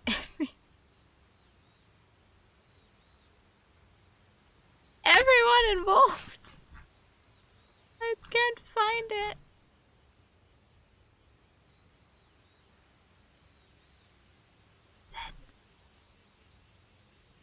is it?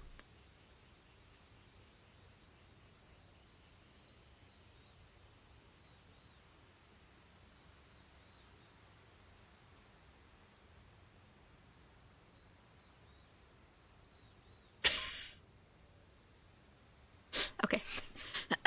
Yeah, but she turned back into a mermaid when a disaster happened and wasn't able to come back afterwards. How does that sound? I don't know. But after hearing your story, I can't just dismiss it out of hand either. If that's really the case, and my mom really is still out there in the sea somewhere, even if in a different form, I was thinking it'd be nice if I could see her again. It might be because I still treat her as missing instead of dead, but it still hasn't really sunk in that my parents are gone. I know what you mean. Sometimes it feels like my pops is just going to show up at home again like nothing ever happened. Though, even if your mom's alive, I guess it'd be hard for her to show up if she's back in her mermaid form now. If my mom really does have some sort of connection to mermaids, then maybe that was the reason she never really fit in here. It might help clear up any mistaken impressions the others have of her anyway. I see. So you think that by trying out armor diving like your mom did, you might be able to find something out? And maybe if you're lucky, you'll run into a mermaid in the process. Yeah. And if I really am descended from mermaids somehow, it's possible that diving might awaken something in me. Oh, right. I hadn't thought of that. I guess if your luck suddenly become Finns, we'll know for sure you're a second generation mermaid. Okay. I think I've gotten the gist of what you want to do now. Thanks for understanding, Asami. I haven't been happy with how people have been treating me ever since the disaster either, and what they say about your mom. If there's anything I can do to clear the air, I want to help. Thanks. I appreciate it. Though, I don't know how people will react if you suddenly start talking about mermaids. It might be best to keep quiet about that part for now and just say you're looking into your mom. What do you think? Yeah, I think that would be best. Okay. Now we got that settled, how about we head out tomorrow morning? That sound good to you? Yep. I've been doing some training in secret, so I'm all set. Alright. What to do next? Still, having to find a moment where tomorrow is pretty sudden. What's up with the tight deadline? Well... Sorry, I can't say right now. If you manage to find one, I'll explain everything, I promise. Oh? Well, as long as you tell me later, it's all good. Here's an idea. If you're in not much of a rush, how about we talk to Tsukasa and Sato? Maybe they'll be able to help out. No. I wonder. It would be nice to have more help. But would they even believe me? The whole thing is pretty crazy after all. Besides, Tsukasa's going back to the mainland soon. I'd had to bother her now. True. Still knowing Tsukasa... Oh my god. Brain, please choose one way to say it. She might be surprisingly on board with the whole thing. See? I knew he'd be here. Oh, speak of the devil. Oh my god! Ugh, when did you two get here? Oh, talking about something you didn't want us to hear, were you? Boys will be boys, I guess. Oh, you are so cute. Childhood friend Tsukasa. Ow wow. Ow wow. Ow wow wow. High school student, apprentice armor diver, 17 years old. A girl born and raised on Kamishima, she has a bright, friendly nature and an inquisitive personality. Currently in her second year of high school, she boasts excellent grades and a sharp intuition. She's been staying at a relative's house in Ise City since last year in order to attend an all-girls high school on the mainland and is currently back on Kamishima for summer break. Despite this, she frequently makes trips back to the island on weekends and has been trying her hand at underwater gatherings since the current diving season began, having long been interested in the Yama lifestyle. Her estimated diver rank is 6, however her teachers have been strongly encouraging her to aim for a national university. She has been friends with Asahami Kumui and Yuzami Nikuchi since childhood, with a close rapport making up for the difference in academic years, and it was more common to find her playing with the two boys than with girls her own age up until middle school. However, since leaving the island to attend high school, she has grown more conscious of the age difference and has put some distance between herself and them. I will never... That's just not a thing here with the age difference. It's like, oh, just because someone is like 1 grade above or below you, that's not as much of a thing here. So I will always just be a little bit weirded out by it. It's like, oh god, you can't hang out because this person was born 1 year before you. Ooh. She hit it off immediately with Satoshi Nanami, a girl who came to Kamishima to lodge with the Wakamuras a few months ago and was looking forward to showing her around the island and helping her adapt to life there whenever she returns home. 18 years ago, her still pregnant mother, Nagisa Abao, moved to Kamishima alone before giving birth to Tsukasa shortly afterwards. Tsukasa subsequently grew up in a single-mother household. Although she used to occasionally ask her mother about her father, her questions were always evaded, so she has since stopped inquiring. However, the fact that her mother never seems to have any financial difficulty despite not working has led her to quietly suspect he might still be involved in some way. Okay. Good for you. It's been a position of repectory just because of seniority. Something so. Yeah, no. We do not. But it's always interesting to see. Get us all wrong, we won't talk about anything like that. Yeah, you gotta hear me out, Tsukasa. I was powerless to resist. I refused at first, but Asami insisted and— Oh god! Oh, what's the innuendo here? Oh? Tell me more. You might as well admit it, Yuza. And Sato, what's with the sudden keen interest? Enigmatic girl, Satoshi Nanami. How's the sound, by the way? Should I turn it up a little more, or is it good like this? Because like the music has been very calm the entire time, so I feel like it might be a little low.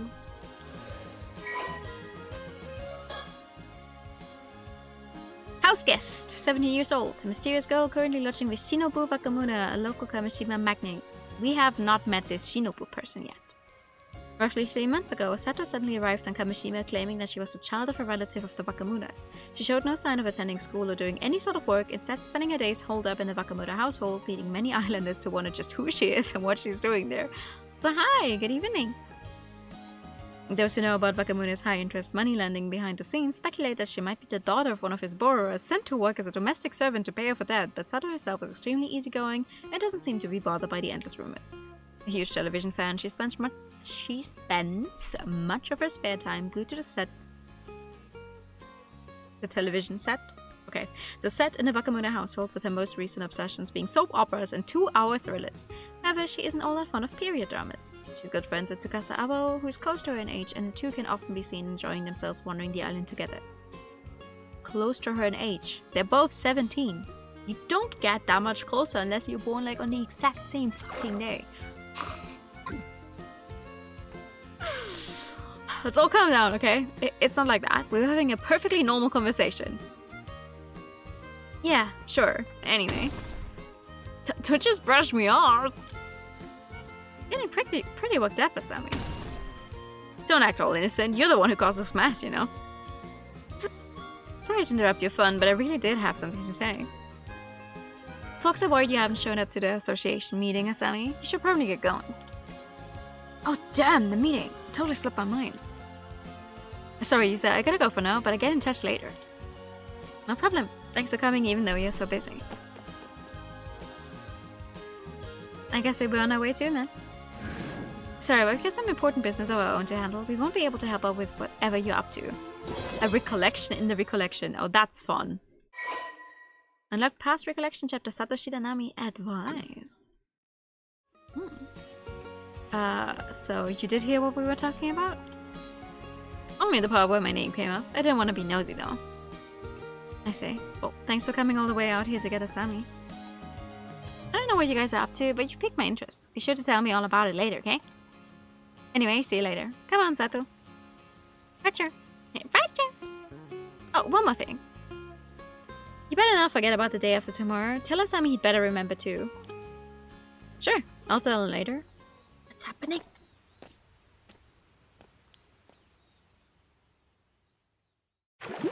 Oh. Ah. Oh. See? You do get to play as more people. I mean, we knew that would happen, but okay.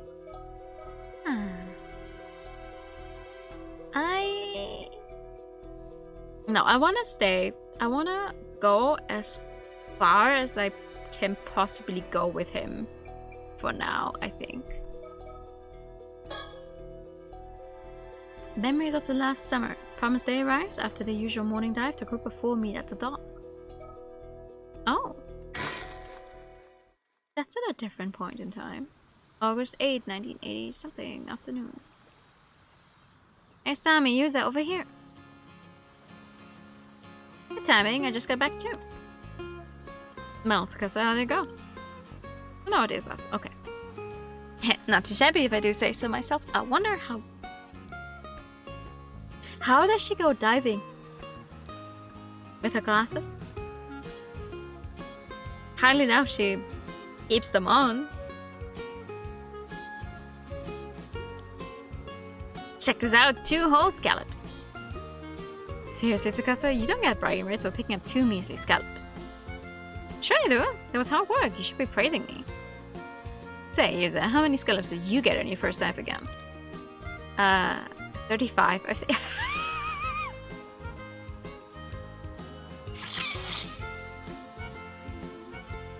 Is this really from what I did earlier?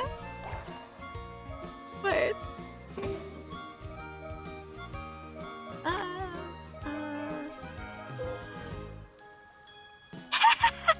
Yeah, it's a 35 I got from doing the diving minigame repeatedly. No way, are you kidding me? This is a good reason I call you the patron saint of diving. Dang it, now my cup is blown. That'll teach me to snack every scallop I see. Anyway, it's a case of, now let's just get you down. You'll improve over time. And I've been diving way longer than you, but you're better than me already. Some people are just born to be alma divers. If you ask me, all that matters is that everyone made it back safe and sound.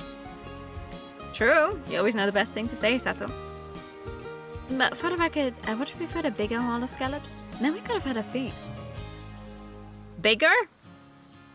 I got 35. We're 4 people. How many do you want to eat? Guess I should have seen that coming. So what's the plan for today? Remember, Tsukasa, it's up to you. Right. Promise we do whatever you wanted today. You name it, we'll make it happen. Now that's more like it. Let's see. First of all, I want us all to go for a swim in the sea. Sounds great. Can you remember the last time we did something like that just for fun? Right? I want us to forget work and just enjoy the sparkling sea for a change. I even bought a new swimsuit for this. You got one picked out too, right, Sato? Sure do. Then after that, when it gets dark, let's set up some fireworks. Oh, yes!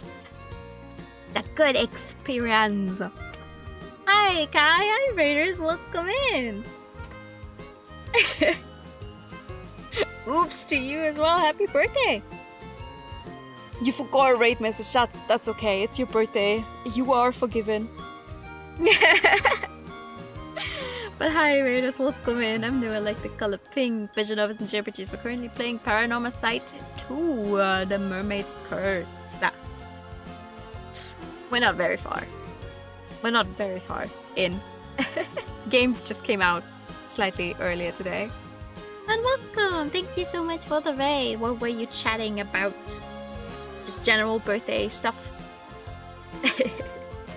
Also, thank you for the fan narrative time.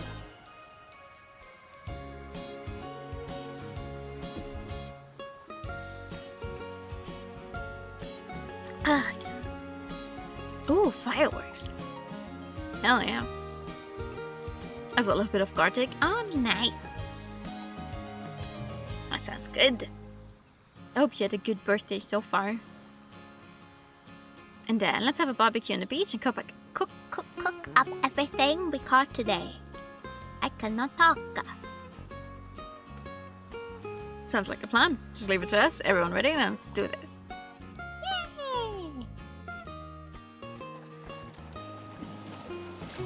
There's a shark, and it's coming this way. Better watch out, Asami. That was a close one, Asami. Enjoy dinner. Thank you so much for coming by. What the heck? I want to swim, but there's no way I'm good enough to outswim a shark. It's okay, I'll keep it pinned down. Just get out of here while you can. And here, take this fin as something to remember me by. Keep it with you always. Sorry, Yuza, I don't really dig shark fins that much. Ugh, my height. Look at the sea. It's like there are diamonds floating on the surface. It really sparkles, huh? Sure, it's pretty. Oh, shark's pretty cool. I should have picked a shark instead of a life buoy. How many times do you think we'll see the word life buoy in this game? But he's having such a blast, I can't bring myself to ask for a ride on it. That's so cute!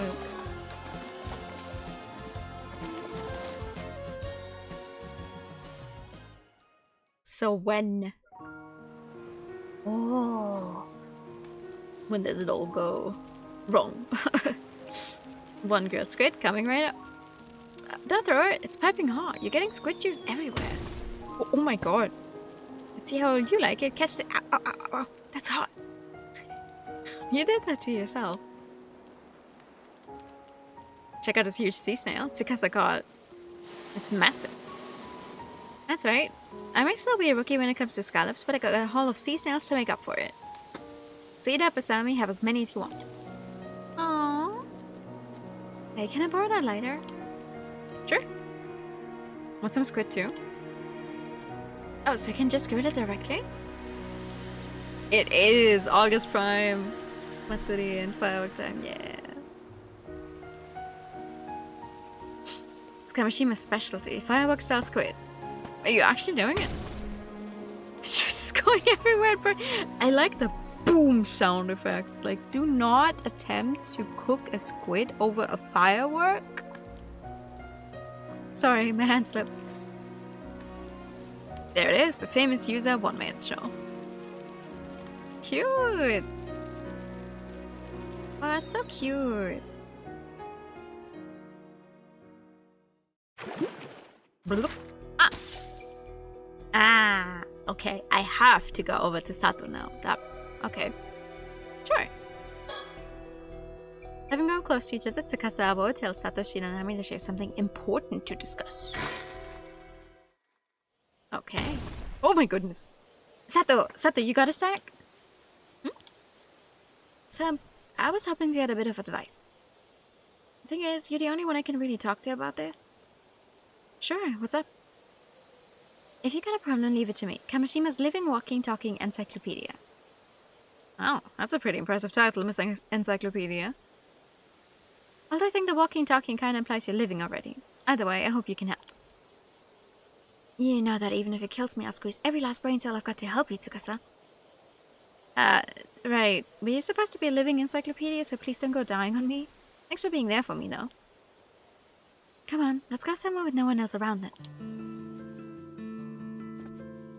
August 6th, 1980 something.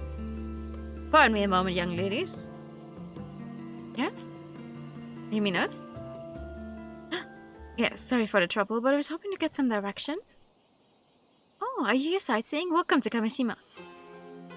Oh!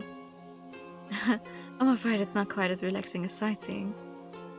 We're looking for the Wakamura residence. Would you happen to know where it is? The Wakamura residence? May I ask who you are? Oh, of course. Please pardon my manners. My name is Yumeko Shiki, a housewife from over in Tokyo. Interesting way to introduce yourself. Tokyo housewife, Yumeko Shiki. Oh, a housewife. And this here, Soto Kiryu. He's something like an assistant to me. Yeah. Yeah, that's my type. Oh! Okay. My pleasure. Yumeko's assistant, Soto Kiryu. Oh, yes. Let me see. Yumeko Shiki, female housewife, secret. A housewife from Tokyo came to Kamishima to visit Wakamura. Hey, why would a housewife need an assistant? 25 years old. A man who visited Kamishima alongside Yumeko Shiki. Kiryu! Yeah. Oh, you must be guest for the old man. The Wakamura home is just up the slope after you head through that alley. It's a bit of a maze though. Want me to show you? Ah, so it was that way. Thank you, but I believe we can manage from here. Believe it or not, we've been running all around the region. We're quite used to the area now. Oh!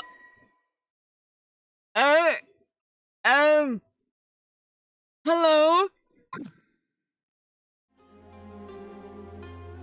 Got it. Take care then. Why does she... Oh my god. Why does she have eyes open so wide? That looks scary. Ma'am, is something the matter? No, it's nothing. I'll tell you later.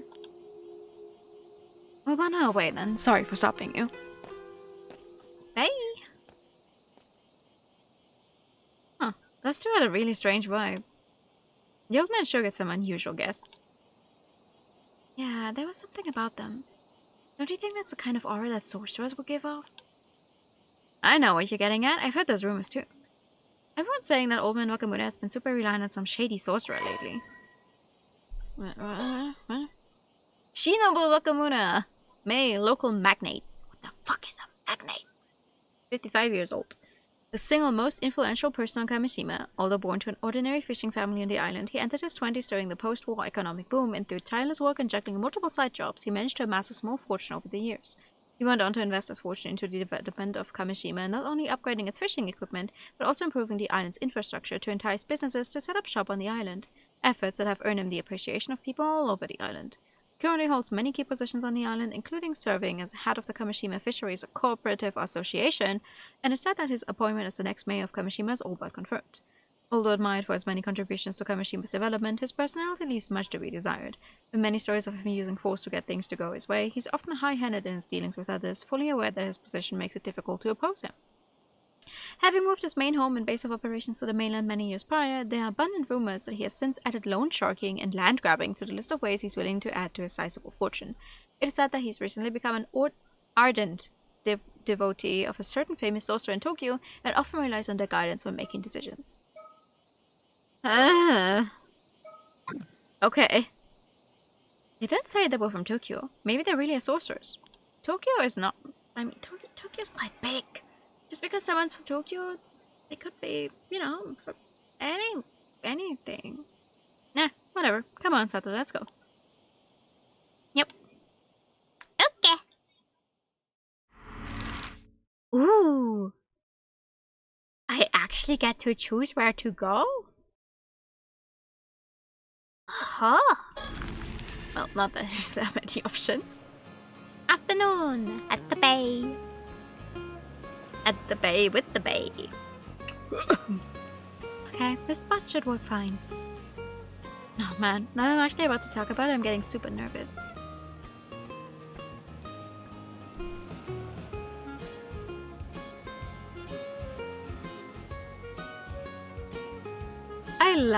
I say this time and time again, I like how they made this. And the water's actually moving. This little bay is quite hard to find, so hardly anyone ever comes here, including tourists. Which makes it a great place to talk in secret. Well, secret talk? Let's go! No? Okay, ad break. Ad break first. Actually, I'll leave you with this nice sound and be right back then. Before we do the secret talk.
Yet another stream that has not actually utilized my fabulous Be Right Back screen to absolutely no one's surprise.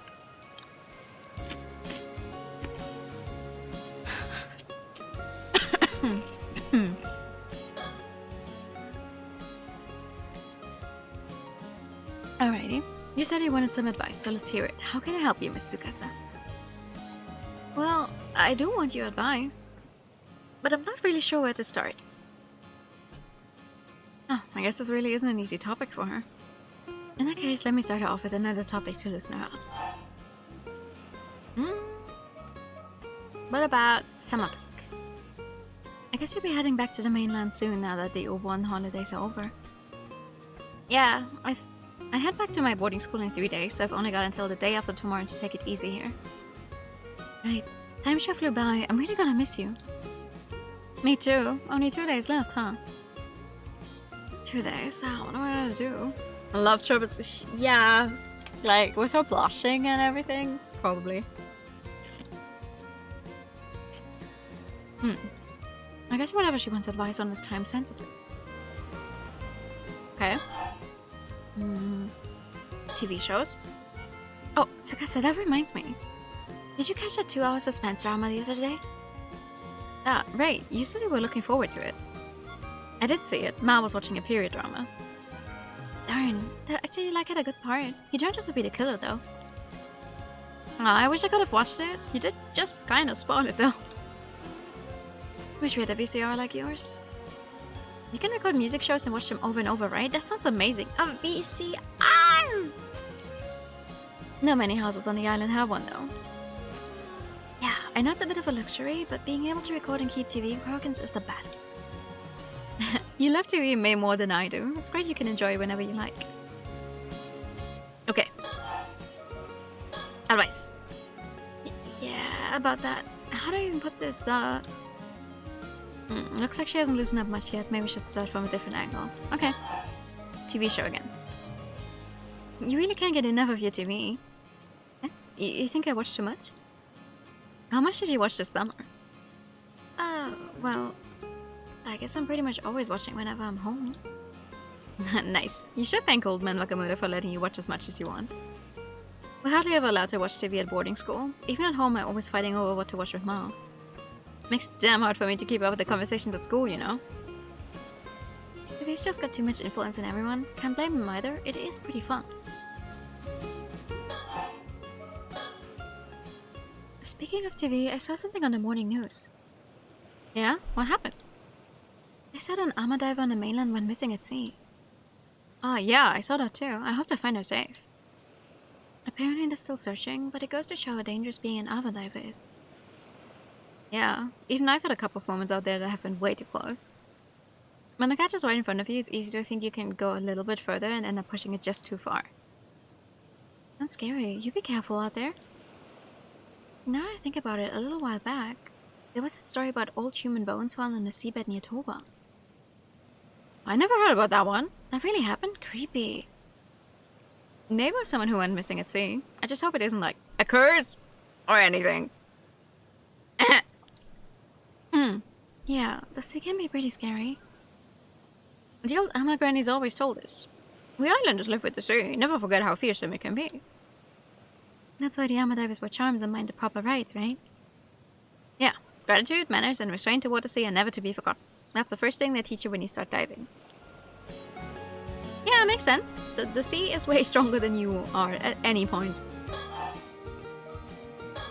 Anything else? You know, Sato, compared to when you first arrived on the island, you've really brightened up. Might be thanks to all the TV. Oh, was it really that gloomy before? Yeah, up till about a month ago, it felt like there was a little cloud hanging over you whenever we spoke. It was like you were kind of depressed all the time, like nothing in the world really mattered to you. Ooh, so that's how I came off. Sorry for being such a downer. Yeah, you didn't crack jokes like you do now either. But this you, way better. Having fun stuff going on really brought you to life. Makes sense. I'll try keep up the positivity. Ah!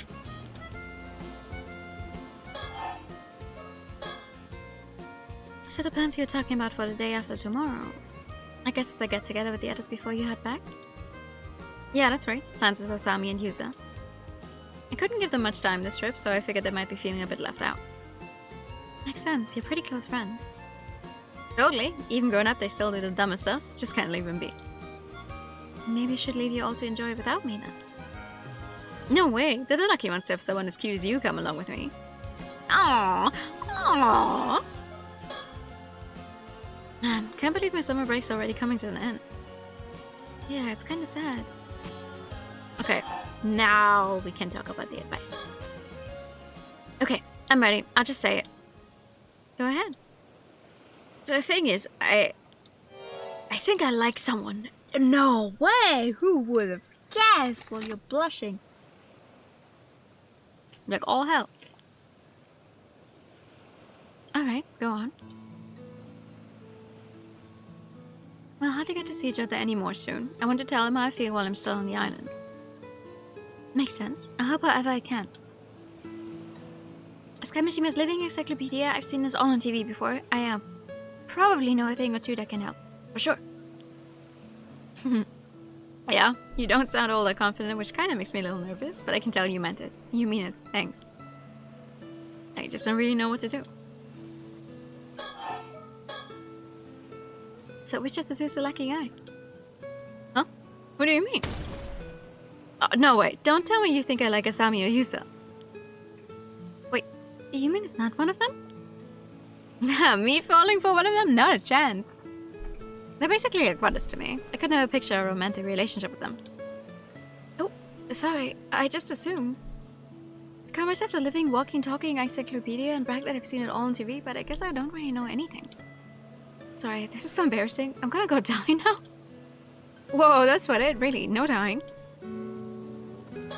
Does it sound older? But then, who is it? No point dragging it out, so I'll just tell you. It's Shotaro. Who the fuck is that? Mr. Wakamura's son. I see, I see. He's sincere, smart, and pretty handsome. I can see what handsome!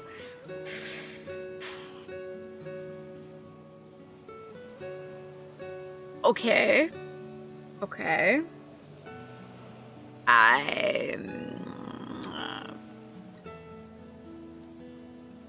How long have the sub... Oh, nope. Like, okay. The subtitles were like, no, he's not handsome. I'm not even going to pick up on that. He doesn't know how to dress, but he doesn't know what to do with his hair. Really? I think the hair is the worst part.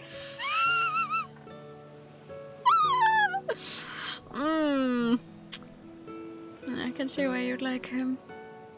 Right? He's back visiting the island at the moment, but he usually goes to university in Tokyo. 80s movie? How is he not handsome?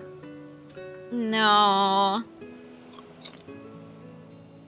No, the I see you would like him was the text in game. That was not no, sorry, that was the text in game. Not directed at you.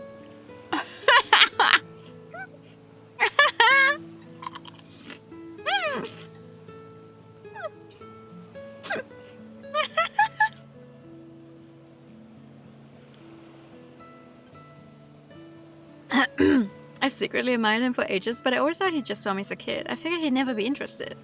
How much older than you is he? But now I go to school on the mainland by myself, and I'm even working as an armor diver. I think he might see me more as an adult now, more than before anyway. You are 17! How old is he? Yeah, that makes sense. So you want to let him know how you feel while he's still on the island. Maybe it'll all just... Maybe it's all just one-sided on my end, but I can't keep these feelings bottled up. And then tell him, I'm with you. How old? How old is he? How old is he? 21. Okay. The only son of Shinobu Wakamura, a local Kamishima magnate. Due to his father's influence, he was pampered by those around him from an early age, but he grew up to be a pleasant and sincere young man, despite his attention. He's well regarded by those who know him, often being told that he has been blessed with sharp intellect, good looks, and a variety of talents. He's currently attending a university in Tokyo and is back on Kamishima for summer break. Although his father Shinobu wants Shotaro to inherit the influence and wealth he spent much of his life building up, Shotaro himself has no intention of doing so. On the contrary, he's skeptical of the old-fashioned insular ways of island society and regards his father as the very embodiment of those outdated of those outdated Moors, viewing him with utter disgust for his overbearing, vulgar tendencies and superstitious beliefs. Why is the text here close together, and here it's like... Okay.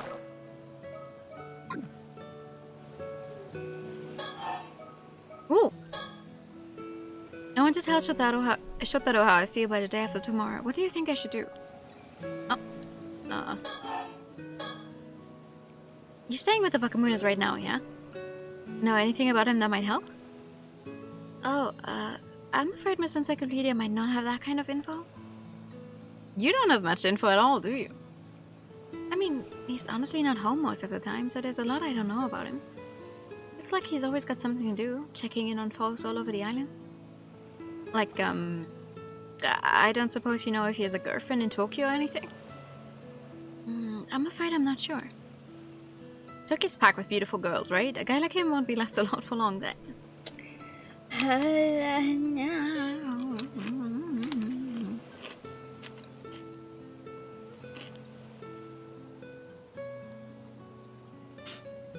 Well, from what I've seen, I haven't noticed him keeping in touch with anyone. Then what about what he likes? Something he'd be happy to get? Let me think. Sorry, nothing's coming to mind at all. I really may as well just go die somewhere.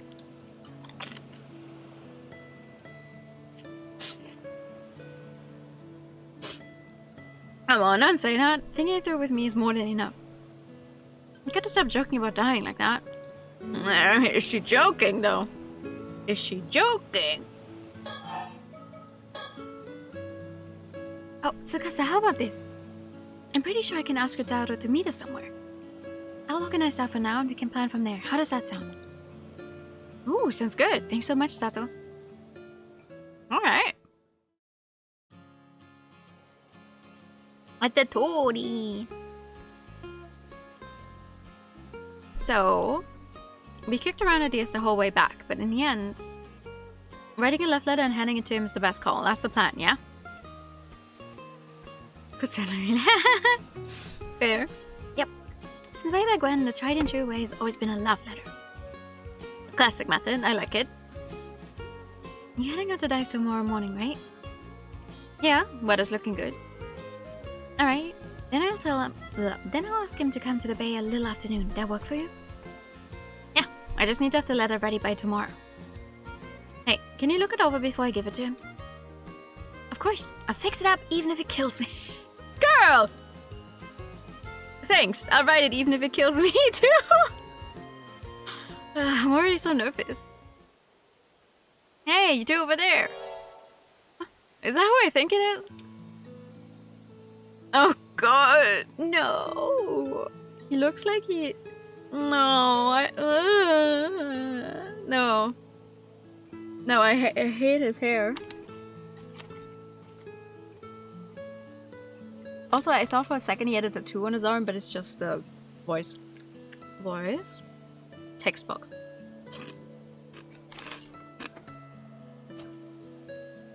It is. It's Shotaro. Oh wow, speak of the devil. Hey, sorry to interrupt. Magnate's son, Shotaro Wakamura. That is a... Wow, that's a long name.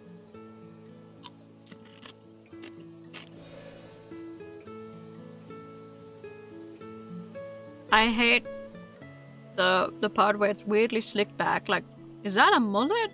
But not really. And this looks like the beginning of a pompadour, but also not really. It's just a bunch of kinda, but not really. That's pissing me off. Oh, he's totally glowing as usual. Is something wrong? Have you seen Asami? He didn't show up to today's association meeting. Oh, I see. I haven't seen him today. I think I know where he is. I'll go get him. Oh, you do? No, I could count on you, Tsukasa. I'll let you handle it then. Oh, God, no. Sure, no problem.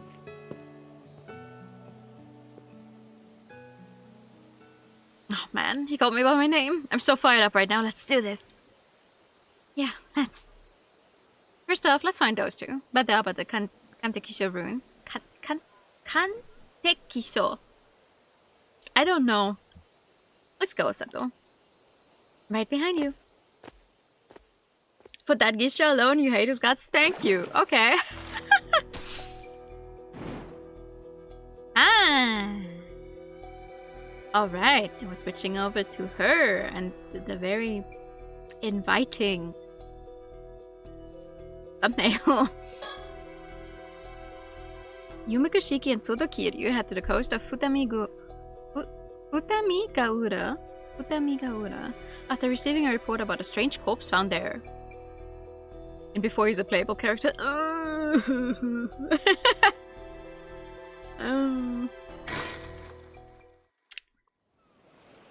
August 7 in the morning.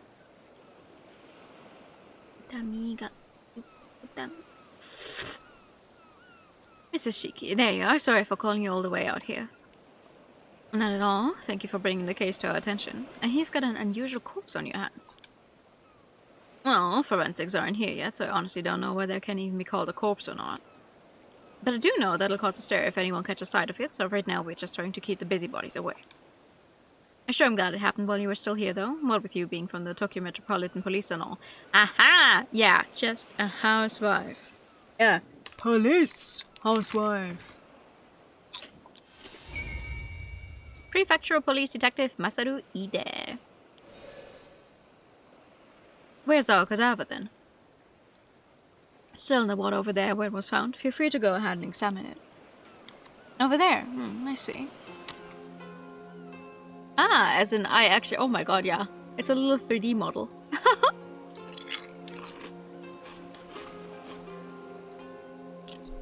Vision ability?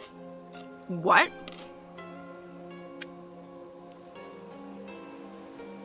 Hold on. I haven't saved in a hot minute. What the fuck does that mean?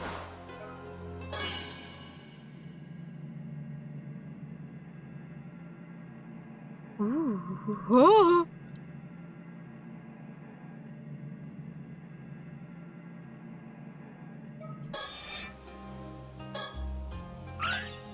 Yay.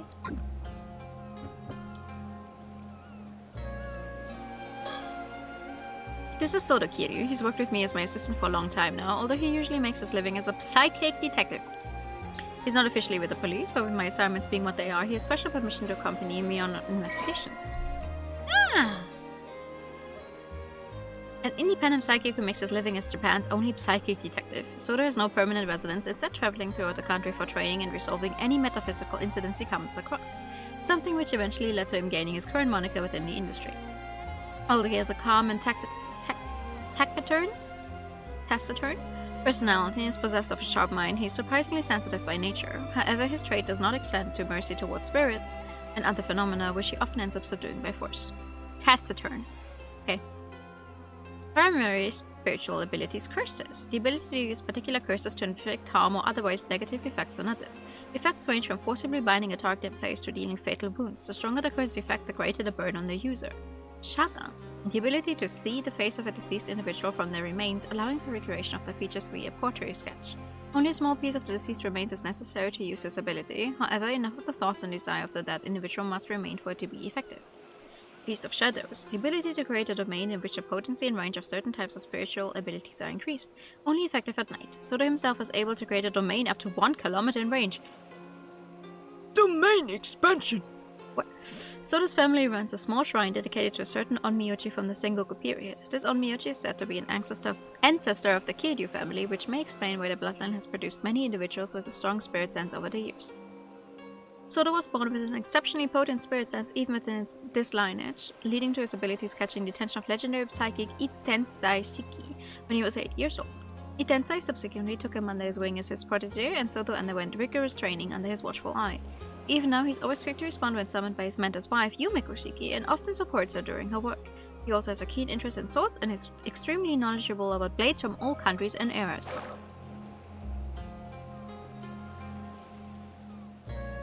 Lineage?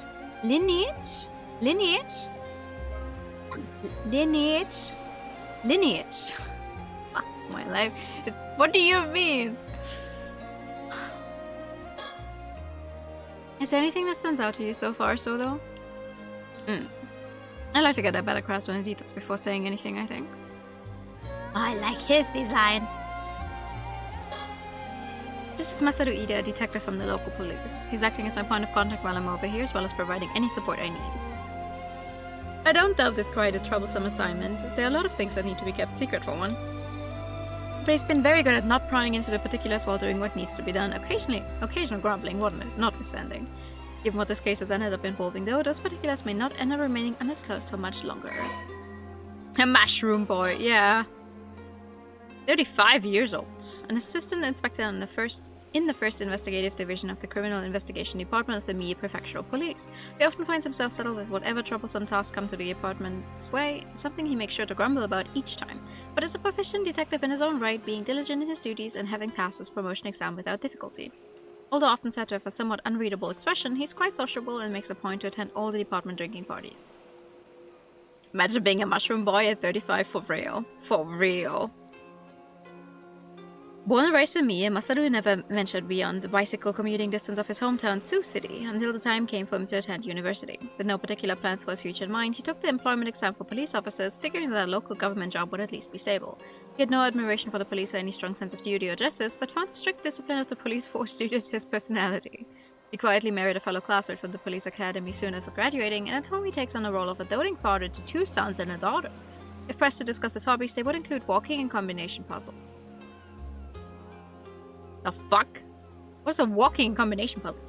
Strangely enough, he often happens to be walking nearby whenever incidents occur, leading to him being first on the scene even when off duty. Something his colleagues frequently tease him for. No, tease him about. My bad.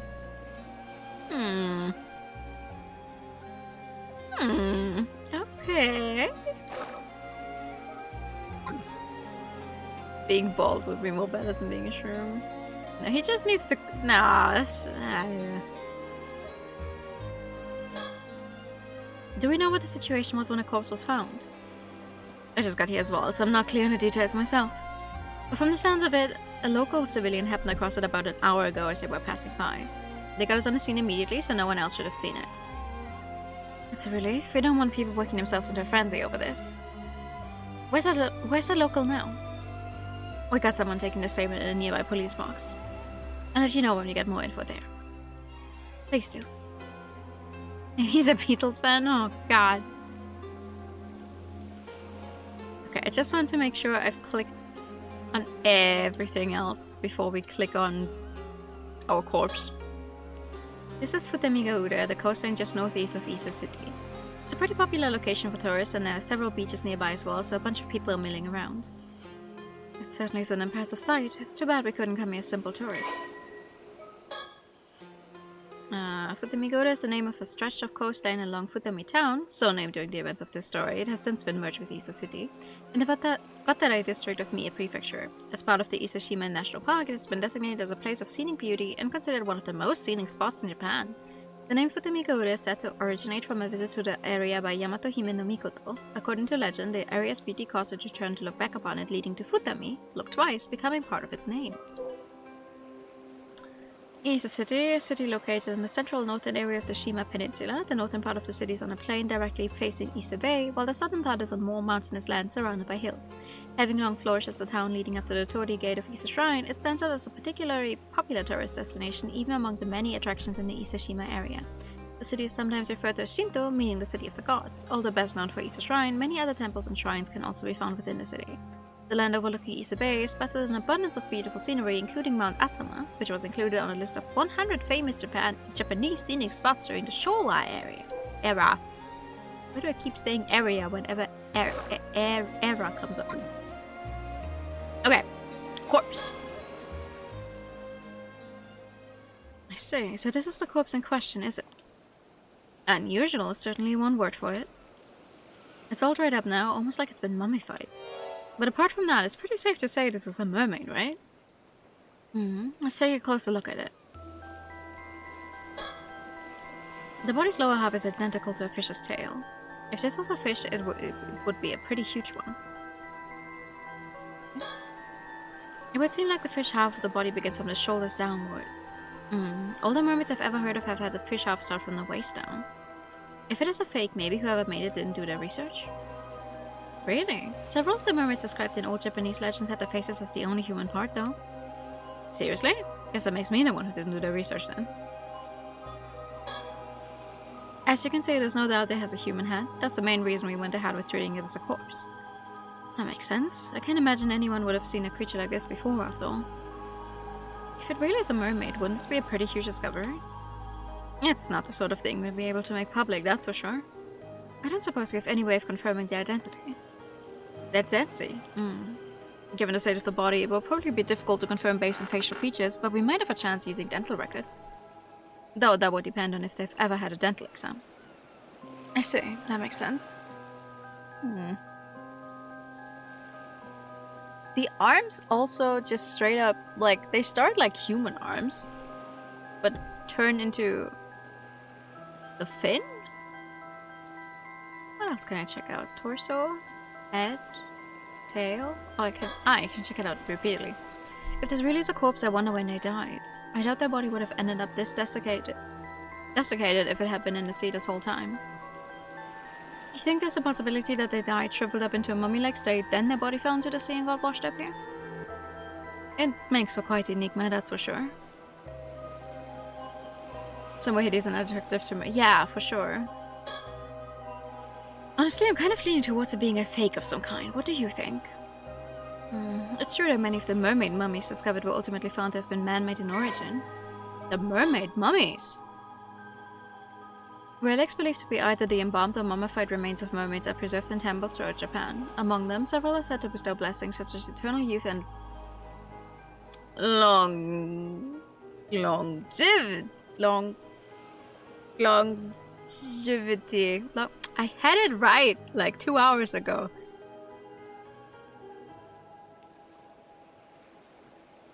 Longevity. Or sound health and are treated as objects of worship. In the 1970s, some garnered so much attention after being featured on TV that people traveled en masse to see them, prompting some temples and shrines to discontinue public viewings. Mermaid mummies have also been documented in other countries. In the 1800s, the exhibition of mermaid mummies as exotic curios became a widespread phenomenon across Europe and the United States. Although these mummies were originally believed to be genuine, subsequent analysis has revealed fibers from materials such as wood and paper in their composition, exposing them to be man-made in origin. Quality of some mermaid mummies crafted in Japan during the Edo period was particularly high, with several being widely circulated, especially in Europe. However, the revelation that many of these mermaids were man-made does not disprove the existence of mermaids, and debate on the topic continues even today. Longevity. Longevity. You won't find me complaining if it is. No need to investigate a fake corpse after all. Maybe that's being too optimistic though. We'll just have to see about that, won't we? There's no sign of any external wounds. I can't see anything that could have caused a death, at least. Yeah. When I first saw this expression, I thought they must have died in unbelievable agony. But at the same time, I can't help but feel like they look almost satisfied. Could just be my imagination, though. Satisfied, Satisfied. Anything else? No.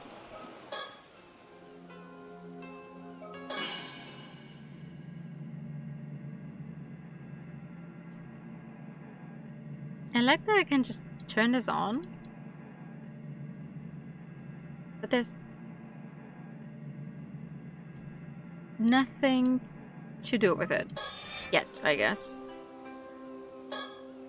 Oh.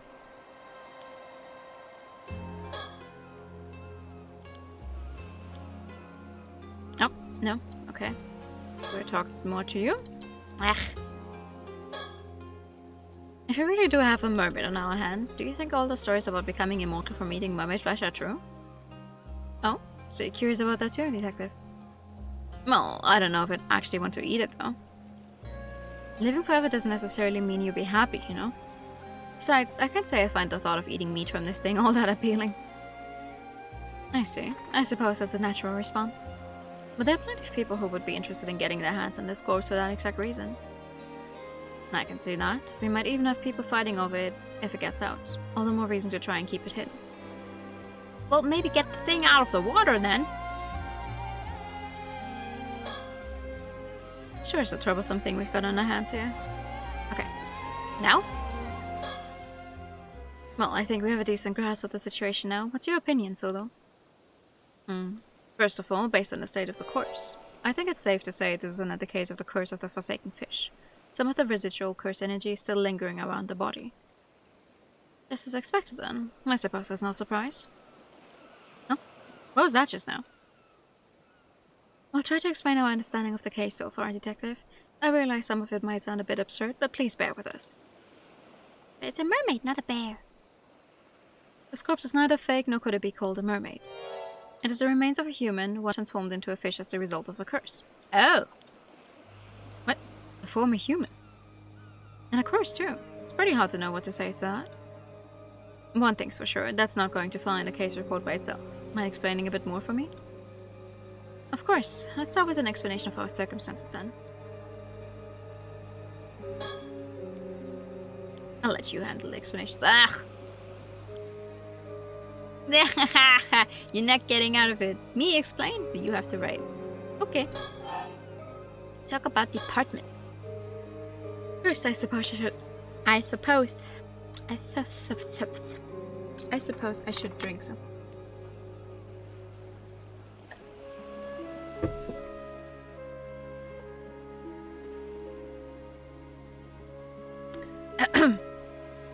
First, I suppose I should start with a brief explanation of the department I work for. Wait, aren't you part of some secret department in the security division over in Tokyo? Are you sure you should be telling me something like that? I'm not going to get caught up in any troublesome business if you do, am I? No need to worry. I doubt it will come to that. Probably. Our work is mostly kept a secret because it's something of a pain to find people who will accept, let alone understand, the circumstances each time. But you've been very supportive so far, so I can't imagine that will be a problem. Well, if you really insist, go ahead, I guess. As you say, my department is indeed part of the security division. Its proper name is the Paranormal Affairs Bureau.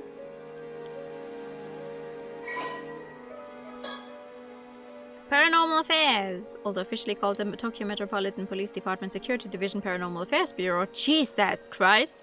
It is more commonly referred to simply as Paranormal Affairs. Only a handful of people know of its existence, even within the police force.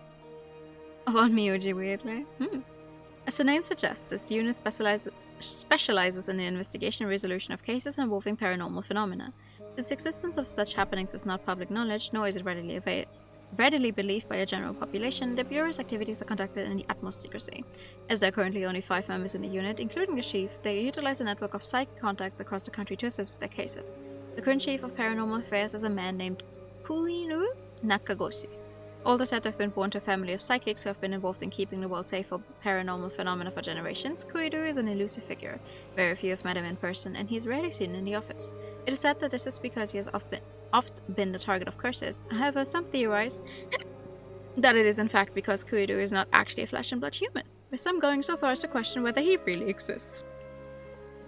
His seat in his office is usually occupied by his familiar. I knew it! A legendary creature found in Japanese folklore. The Nua resembles an ordinary white strush and acts as Kuidu's messenger, leading to bizarre scenes of police officers earnestly reporting their findings to a bird.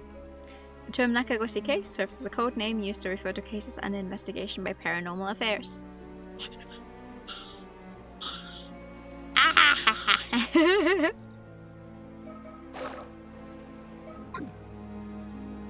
Jeez, the Paranormal Affairs Bureau, huh? Though, if there really are cases of spiritual phenomena causing harm around the place, I guess it's not that hard to believe there'd be some sort of organization to deal with them within the police. Precisely. I'm glad you're so quick on the uptake. Case closed. Oh, after seeing the corpse over there's not much else I can do but believe it, you know? Oh, does that mean you have spirit sense, or some other sort of psychic powers? Not to any notable degree, I'm afraid. As I mentioned, I'm primarily a housewife. Okay. If you ask me, I would rather sort this all out and get back home to my husband as soon as possible. Right. So that he was my husband's protege when he used to work as a psychic, though. He helps me out on any work I'm assigned to. I'm responsible for handling any spiritual work that comes up, yes. Spiritual work, huh? Hearing you say that like it's just another job really makes me feel like we're talking about another industry entirely. But if you're really just a housewife, Mr. Shiki, why are you working for a special unit like that? I know it's none of my business, but if your husband is a psychic, wouldn't all this be more in his line of work? True. Personally, I'd also rather our roles were reversed. But there are several reasons why that unfortunately can't be the case. Sorry, I don't really know your circumstances, but it sounds pretty tough. Either way, I should be good to put this down as a paranormal affairs case, right? That should be fine, yes. You can leave the rest of the investigation to us. We'll also handle the report. More specifically, so the will.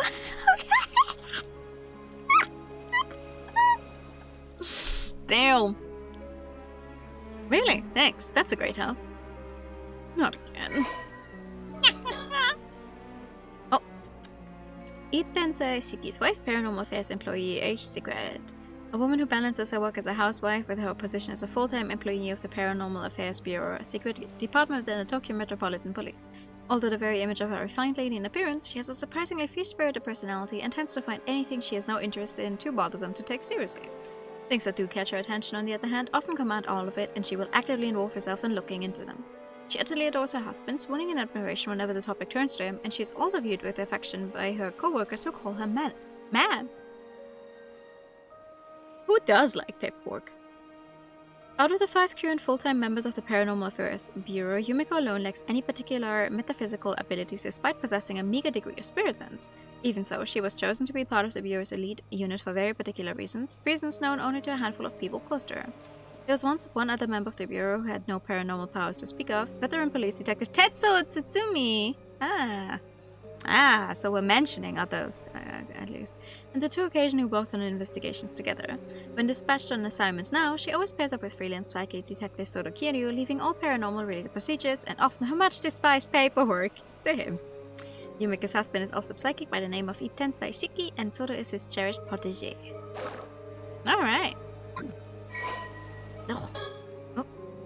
Psychic spirit sense. The various abnormal occurrences are attributed to the spirits of the dead are collectively referred to as spiritual phenomena. These can range from small peculiarities, such as being able to see things that shouldn't be there, hearing strange sounds, or feeling a sudden unnatural chill, to larger scale phenomena powerful enough to defy the laws of physics, potentially even triggering natural disasters. Harmful spiritual phenomena that cause unwanted effects by interfering with nature or tampering with the human body or mind are called curses. Curses can themselves be divided into 2 categories: those that occur naturally, often arising from negative emotions such as a deep resentment from the dead, and those that are intentionally created by someone with spiritual abilities using an existent spirit or grudge. However, creating a curse is quite difficult, and there is the risk of the curse rebounding and causing harm to the creator instead. The more powerful the curse, the more stringent the conditions that are required to use it. The ability to sense the energy of spirits and spiritual phenomena is known as spirit sense. The strength of this ability varies from person to person, and while it can be increased to a certain extent through training, it ultimately comes down to the individual's innate talent. According to those who have it, spirit sense is similar to a sense of smell. The lingering spiritual energy in an area can be detected by what feels like specialized sense organs, conveying information such as the relative strength of the phenomenon and whether it is benevolent or malevolent in nature. Those with particularly potent spirit sense are also able to glean specific details from the energy and even track it down to identify its origin. However, as spiritual energy is unaffected by air movement, it is not possible to use wind to drive it away. The ability to see spiritual phenomena is considered a psychic ability, further described below. If there's 5 members in the whole nation, yeah, if there's only 5 people, I guess you kind of have to work together, no?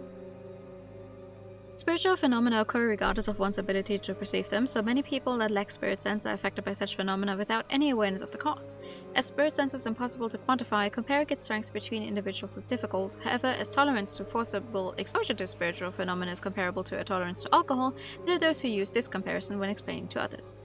Psychic ability is the special power to interact with or influence spirits. It covers a wide range of abilities, from simply being able to see spirits to being able to directly control or exercise them. It also includes the ability to intentionally induce spiritual phenomena in order to use specific skills such as peering into the future, capturing images with psychic photography, or searching for objects using dowsing. Individuals who possess such abilities are known as psychics. People who possess spirit sense but lack psychic ability are particularly susceptible to the influence of spiritual phenomena, whether they are aware of it or not, and as such often fall victim to supernatural disasters or disturbances. Okay.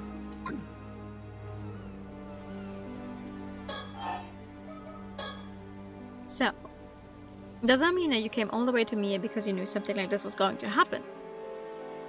That's awfully perceptive of you, Detective. I suppose you could say that, yes. At the very least, the situation hasn't come as a huge surprise. If that's the case, was the body from the other day one of those cases too, then? The body from the other day? Unidentified skeletons. Okay. It was indeed, yes. Seriously? That does sound like a pain to deal with. I bet our chief knew all about this when he assigned me to the case. If it lessens the burden, you've been a great help to us so far, Detective. I don't mind the cold stuff, so I've been asking all these questions out of curiosity. But it's probably best I don't get too involved in all this paranormal business, right? You must have had a good reason for keeping it under wraps after all. I think that would be wise, yes. Okay. Still, I never would have thought that there's a curse out there that can turn people into fish. And it only half worked, so the victim ended up looking like a mermaid. That's bound to cause misunderstandings. The curse is originally meant to turn a person's whole body into that of a fish, you see. But the victim died before the transformation was complete, so it stopped before it could reach that point. That's a giant fish, though! The vast majority of the mermaids discovered over the years are either man-made fakes or victims of the same curse. I see. To be honest, part of me was kind of excited when I first saw what it looked like. I thought it might mean there are really mermaids out there, you know? Exactly like the ones you hear about in stories. I'm afraid we can neither confirm or deny things there. Oh, I get why you were asking about the corpse's identity now. It's because you realized they used to be human, right? That's right. Very recently, too. The transformation likely happened yesterday, or even earlier today. What? That recently? Someone could really end up in a state like this after just a day? They certainly could. Seriously? These guys are sure scary. I'll get forensics to take a look when they get here, then. Please do. The investigator in question has worked on paranormal affairs cases before, so they shouldn't need any explanation. Thank you for the high assignment, okay.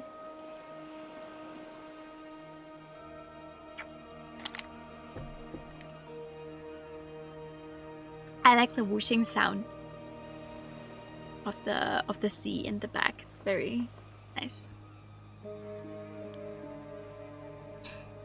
Right, the case from yesterday. Great. Now, should save us some effort then. Cursed one day, a mummified corpse the next. Sure, it's a scary world we live in. You know, I sometimes find myself wondering if I have a bit of spirit sense as well. There have been times I've caught sight of strange things when walking down a road at night. And when I looked into it later, I found that the place I'd walked by had been the site of an accident or the like. Oh, that might be the real deal then. It's definitely a possibility. I would advise not going too close to anything you see of that nature. It becomes easier for them to target you if they realize you're aware of them, you see. Jeez, well, what happened then? I guess I ended up possessed or something? And there said danger, yes. In the event you are possessed, you may find yourself afflicted by headaches, muscle stiffness, and hallucinations. Memory problems and impaired thinking are also not unheard of. Ugh. Headaches and muscle stiffness definitely ring a bell. I sure hope it isn't the work of some spirit. Do people have their personalities taken over and possessed too? It may be possible with spirits who had a very close relationship to their target, such as if they were siblings or a parent and child. But you almost never hear about people being taken over completely. Almost never doesn't mean it doesn't happen, though. The negative effects I just mentioned are primarily caused by the two parties not being in sync. That's good to know, I think. Even if a spirit were able to successfully possess someone, it would only be able to pressure them to behave in ways that wouldn't be unusual for the individual in question. Ooh, and he has a piper. I see, but in that case, there's no way of knowing whether you're behaving that way of your own will or not, right? Exactly. Hence the prevalence of cases where people don't even realize they're possessed. Ah, so that's how things work there. As far as I know, I haven't been having any problems like that though, so I think I should be fine. I would hope so. Having spirit sense seems like it's more trouble than it's worth somehow. Yeah? Oh.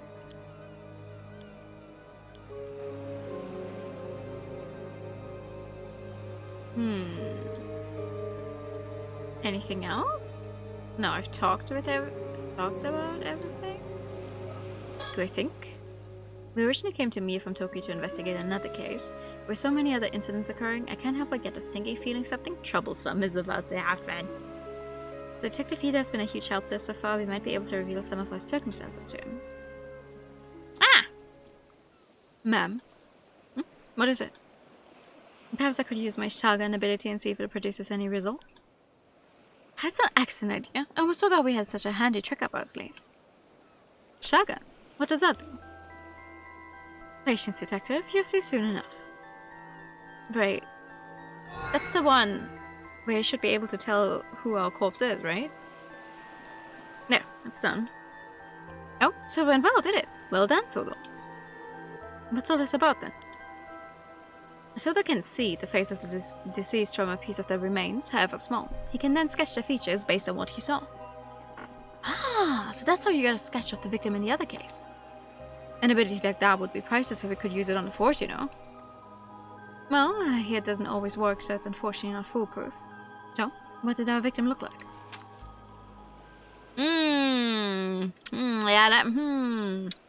That looks,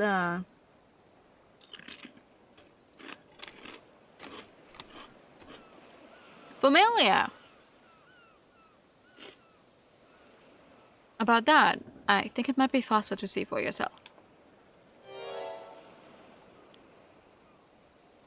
This face, it's so macabre. Wait, so macabre? You can't mean. You can't mean. Bum.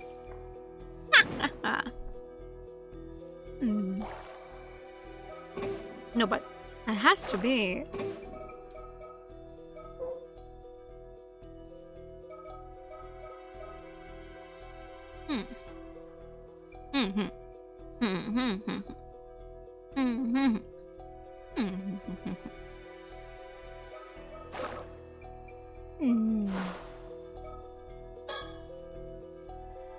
Yumiko arrives in Toba City near Prefecture to investigate the discovery of skeletal remains with her assistant Sodo Kiryu. Yeah, let's try. Let's try doing this one. I think we can fit that one in still. Date unknown. Sometime in August, though. Welcome, ma'am. I've been waiting for you. The site where the bones were found is a little ways offshore from this beach. You went ahead and started the investigation, I see. Thanks for that. None at all. You clearing everything with local police meant all I had to do was arrive and inspect the remains myself. To get straight to the point, there's no doubt, signs of a curse are clearly evident. The skeletal remains are tied to a supernatural incident. Seems I was right to trust my intuition on this one. Alright then, let me hear the full report. Understood. Yay!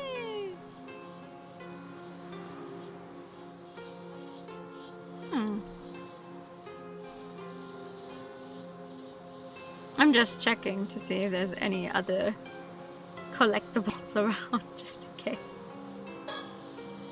A diligent and earnest young man, his mentor, my husband, has nothing but praise for his skills, so he has my complete trust. I know I shouldn't rely on him too much, but he's so good at noticing the finer details that I often find myself doing so.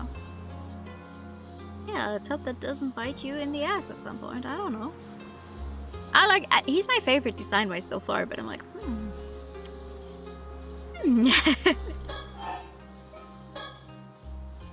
To begin, shall we review the details of the case? Is it really necessary? Yeah, yes. Well, it's most certainly going to be tied to an achievement, so I definitely do want them all.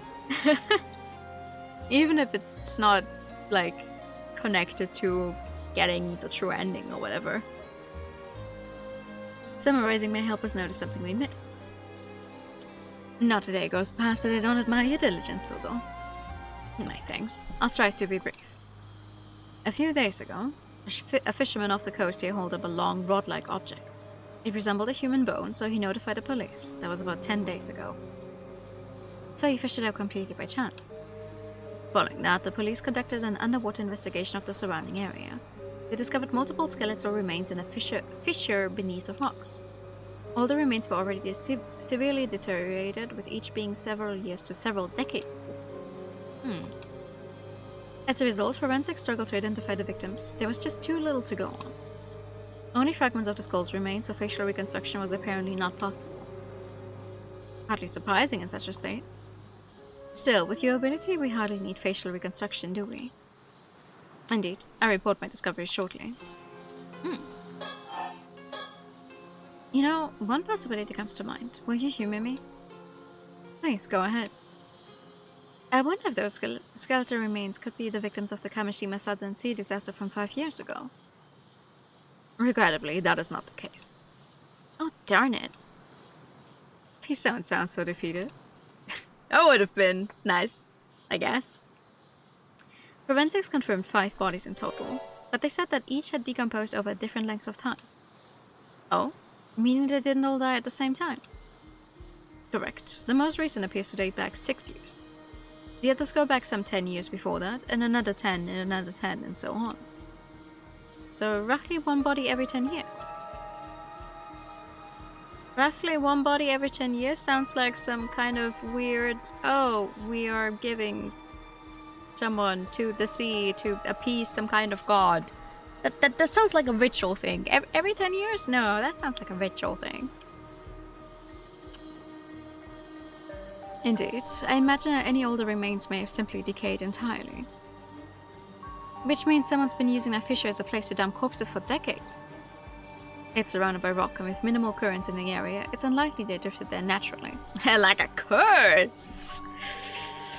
Maybe. Or ritual. Had a bone not been fished up by chance, we'd never have known. In other words, it was an ideal site for quietly disposing of bodies. So this was no accident, someone did this. I imagine quite some resentment must have piled up over the years. Indeed, but I've already cleansed the lingering resentment in the area. Leaving such resentment to fester could lead to a curse manifesting after all. Sorry. Efficient as always. My thanks. What else? There's one more point of concern that all the remains have in common. Go on. Each body bore a clean, precise cut, clearly severed. Huh?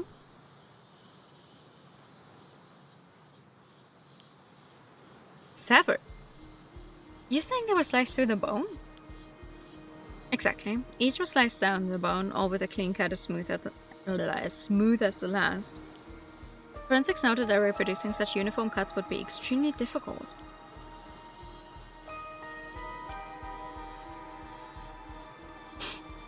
Even with industrial equipment, such precision would have been unachievable decades ago.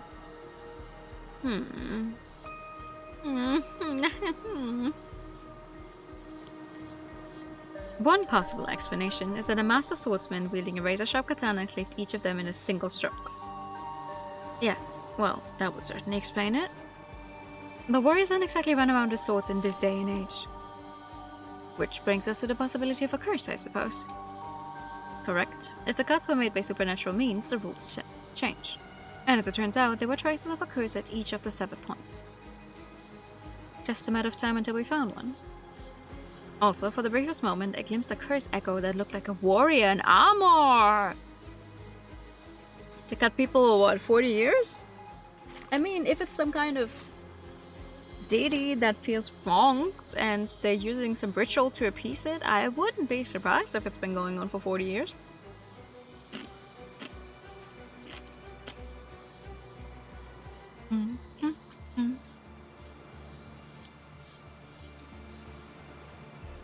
A curse echo in armor. Yes, judging from the crest on its armor and given our location, it appears to be a curse tied to the Heike. Right, the Heike. The who? You are familiar with the Heike, I assume? No? The Heike? I'm not too sure. The Heike were a branch of the Taira clan, a warrior family who rose to power at the end of the Heian period. From their base in Ise province, they expanded their influence, reaching great heights under Taira no Kiyomori. But in their pride, they were defeated by the Genji in what is now known as the Genpei War. Yes, of course, I knew that. Yeah. Sure.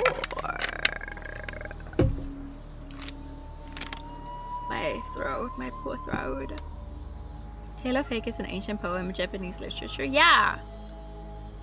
I'm not well versed in any of those. Actually, you know, I watched season 1 of Chihaya Furu. I'm just like, yeah, it all sounds really nice and it's really good, but I'm just like, I don't know any of these.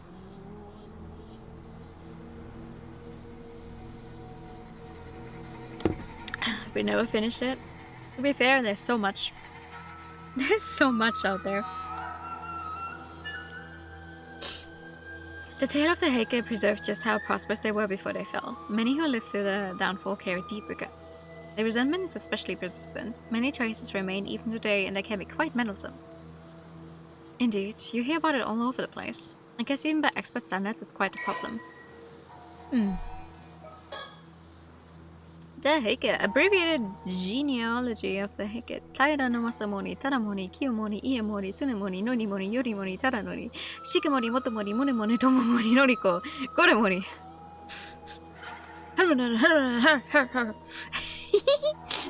The Heike were part of the Ise Taira clan, which was itself an Ise-based branch of the Taira clan, a prominent samurai family of the Heian period. Although the entire Ise Taira was greatly influential, Heike refers to the particularly prosperous lineage of Taira no Masamori, Taira no Tadamori, and Taira no Kiyomori. Known as one of the most prominent samurai families of the Heian period alongside the Minamoto clan, the Taira clan was originally based in the Kanto region. However, following Taira no Masakaro's uprising against the central government in the year 935 and its suppression at the hands of Taira no Sadamori, the latter's son, Kurahira, moved to Ise province where he came to wield significant political power. This was the start of what would become known as the Ise Taira clan. 4 generations on from Kurahira, Taira no Masamori consolidated the family's influence on Ise. His successor, Tadamori, was granted permission to enter the imperial court in 1132, eventually attaining a rank equal to that of nobility. The distinguished military exploits of Tadamori's son, Taira no Kiyomori, further led to Kiyomori's promotion to Daijin?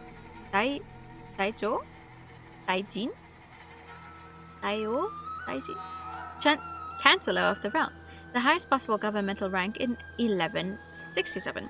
In 1180, Kiyomori's daughter Noriko married into the imperial family and her son ascended the throne as emperor, enabling the Heike to consolidate their monopoly on political authority. What? Thus the Taira clan came to dominate the political landscape of the time. Such was their wealth and power that one member of the clan is said to have remarked that all those who did not belong to the Taira clan were to be considered people of no position. However, this golden age of the Taira clan did not last long. The arrogant rule and dictatorial grasp on power led to many turning against the Taira clan, and the stirrings of rebellion soon came to a head, with several prominent figures joining forces in a bid to overthrow them. In the midst of the resulting years of warfare, Kiyomori died of illness in March 1181. Despite losing one of their key members, the Taira clan continued to struggle against their opponents, but to no avail. In 1185, they were finally defeated in the Battle of Tannoura, and many of its members, including Kiyomori's grandson, Emperor Antoku, who was still a child at the time, were lost beneath the waves of Tannoura, burned with unfulfilled ambitions.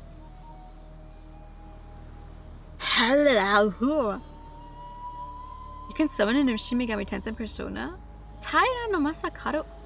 I don't think you can summon.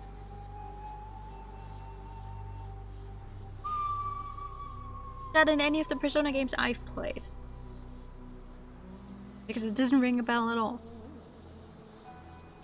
It is said that the Kusanagi no Tsurugi sword, one of the 3 imperial regalia of Japan, regarded since ancient times as a symbol of imperial authority, was also lost to the sea that day. Yoshitoro Utagawa in the Western Sea, the diving woman encountered a Heike clan in the depths of the water. This is crazy. Help! After the defeat, the surviving members of the Taira clan, now disgraced as fallen warriors, scattered across the country and lived out their days in hiding. Even to this day, legends of Taira clan survivors persist in various regions across. It's behind a social link? Wait, really? Taira no Masakaru. I mean, maybe I have just forgotten. I do not remember every single persona you can summon in any of the games I've played. Masakaru persona. Oh yeah, Masakado.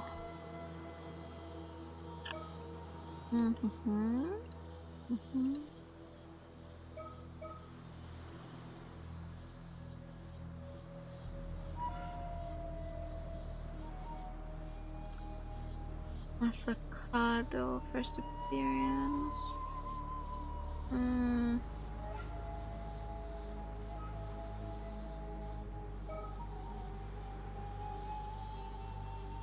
There's some cool artwork.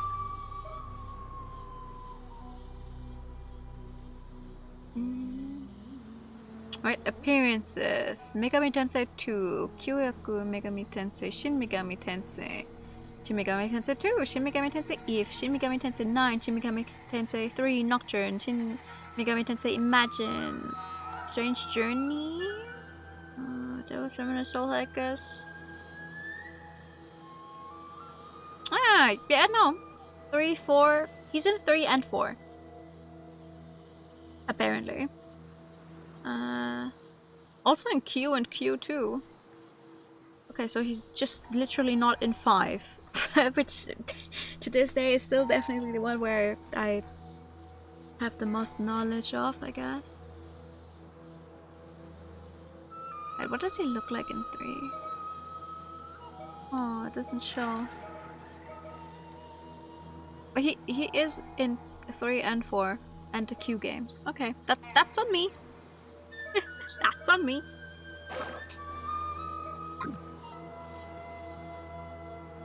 What's more, the katana the curse echo carried. I believe it may have been the famed blade Nukemaru. Nukemaru? Yes, a blade passed down through the Heike once wielded by Taira no Tadamori. See, it would seem your love of swords has proved rather useful here. Legend would make sense for him to pop in 5. Yeah, he's not listed on the wiki though for 5. I never really used fair, true. I've not... Oh yeah, I never bothered to unlock every single thing in 4. I don't have 4 at 100%. So maybe I just never actually got him.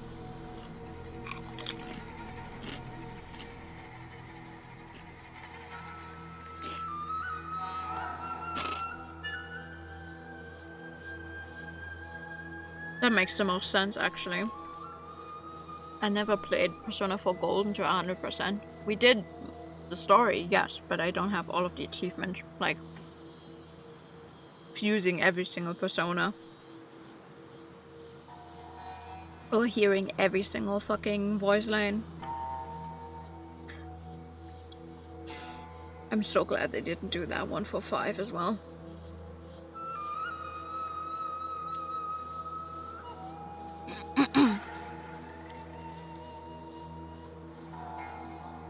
So what you're saying is that these skeletal remains were cut and killed by the power of Tadamori's curse. I can't say it was Tadamori himself, but I'm confident it was a curse from someone within the Heike. Time to go back and get 100%. I mean, I do want to do that at some point, but also, oh my god. Especially the fucking voice line thingy. It's such a pain to get. Because some of those voice lines we genuinely won't hear because I played on easy, right? So I don't have to switch out my characters. They don't really ever go to, oh god, they're almost dead, blah blah blah. I never got all of those voice lines. At the very least, it offers an explanation for those mysteriously perfect cuts. Really hit in the fields. It's a lovely game. I like it very much. But the body's being dumped every decade. Surely that can't be the curse too, can it? Correct. I imagine that part likely involves further intervention by someone else. So this wasn't an accident by some spontaneous curse, there's a perpetrator out there. Indeed. However, I can't imagine any psyche with enough power to wield such a curse would dispose of bodies so poorly. My theory is that someone is using a curse stone. They're killing through its curse, then discarding the bodies. A curse stone?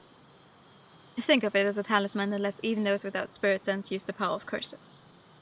They're created when intense resentment fuses with a suitable relic. Oh my goodness. That sounds dangerously convenient. There were a few incidents involving curse stones in Tokyo last year, actually. Didn't you hear? Oh, now you mention it, that somewhat rings a bell. Oh? Cursed stones, a type of cursed tool that allows even people without any spirit sense to wield curses. As long as the tool meets the above criteria, items of any shape or size may be referred to as cursed stones. Many cursed stones have conditions that must be fulfilled to use them, often based on the spiritual power and characteristics of the curse itself. If a cursed stone is low spiritual power, it may only be possible to use it under specific circumstances, such as when under the influence of the Feast of Shadows, a spell that heightens the potency of certain types of spiritual energy. Last year, he says, but this is 1980-something.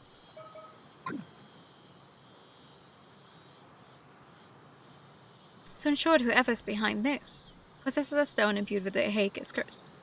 They use it to kill someone roughly every decade. Why do I keep saying decade? Decade! Dumping the body into the sea. Yes, that aligns with the evidence. Thank you for the summary. Yay! What else? Now then, about the skeletal remains. Were you able to use your shotgun, Solo? Yes, I did. It only worked on the most recent body, though, the one from 6 years ago. With viewing part of the remains, I was able to reconstruct a portrait sketch of how he looked when he was alive. Oh! Here's a copy. I've already provided one to the police as well. Oh, decade. Decade. Impressive. That ability of yours remains quite the asset. Not always. There are times when a vision just doesn't come through. It's far from infallible. Besides, there are those who could simply speak directly with the victim's spirit and ask who did it. Even so, none of these methods would hold up as admissible evidence in court. But as a lead in our investigation, it's more than enough. Excellent work. Thank you. We had the police compare the sketch against missing people from 6 years ago, but no matches were found. Aww. Darn. Would have made things much easier, and also probably wouldn't have given us a game if that was the case. Detective Ita is continuing the investigation. Ah, the detective with the local police. I've heard he's good, so let's hope he proves it. Oh? Toba seabed skeletons. A case in which multiple human skeletons were recovered from a deep fissure in the Toba seabed. The initial estimate indicated that at least 5 bodies had been disposed of there.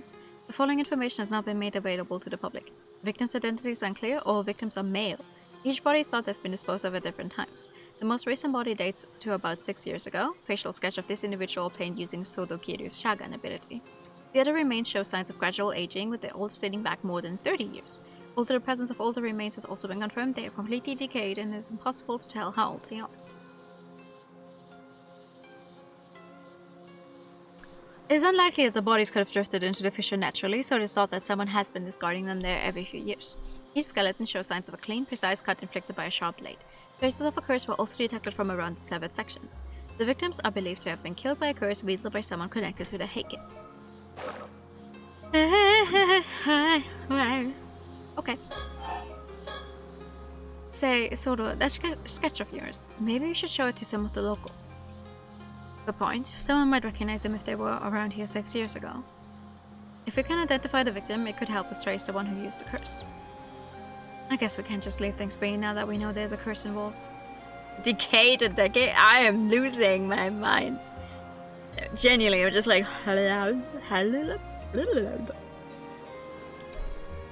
As you can clearly hear. Honestly, I'd rather not deal with it. There you go again. Are you sure that's something you should be saying out loud? Obviously not. I just want to get this over with and go home, that's all. Yes, we all know how much you love your home. I get her. You can see the sea from here all the way to Kamishima. Do you sense anything out there, Sodo? Yes, I do. The water south of Kamishima is saturated with the powerful presence of the curse of the raging waves. I can sense it even from this distance. That's how strong it is. Oh. That is crazy. Is that so? Looking at the sea, I can't see a thing. I just hope this means we've made it in time. Even during the disaster 5 years ago, the energy was never this overwhelming. The seal is broken, there's no doubt about it. What seal? So it's already broken. That isn't good. The sea still seems calm though. Does the storm not break out immediately? Yes, something seems to be holding it back for now. Oh, so there's a silver lining at least. It seems stable for the moment. We probably have 2 or 3 days of safety. Then we got a bit of breathing room. Perhaps there's still something we can do. What? Curse of Raging Waves. A curse that causes an outbreak of turbulent waves and violent storms in the seas around Kamishima. It is said that the curse was born from the resentment of the former residents of Kaishima, an island once located to the south of Kamishima, after someone brought about its destruction. Some believe that several of the disasters that have struck Kamishima in the past were actually caused by this curse in some manner, including the Kamishima South Sea disaster that occurred 5 years ago. The person accused of bringing the curse to Kamishima was called the Raging Waves Curse Bearer and was shunned by the island's inhabitants. I mean, that makes sense. Imagine you bring a giant fucking storm there and it's like, it's all your fault. Bah, bah, bah.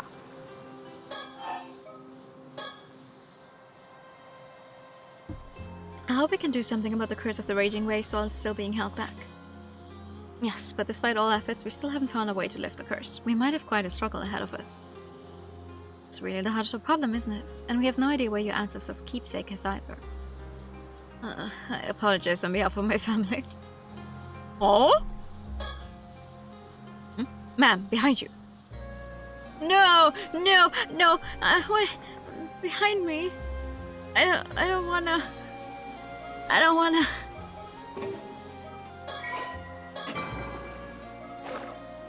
Ooh, I don't wanna. Behind me.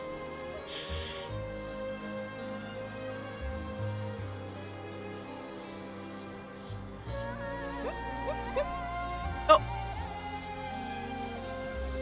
Woman!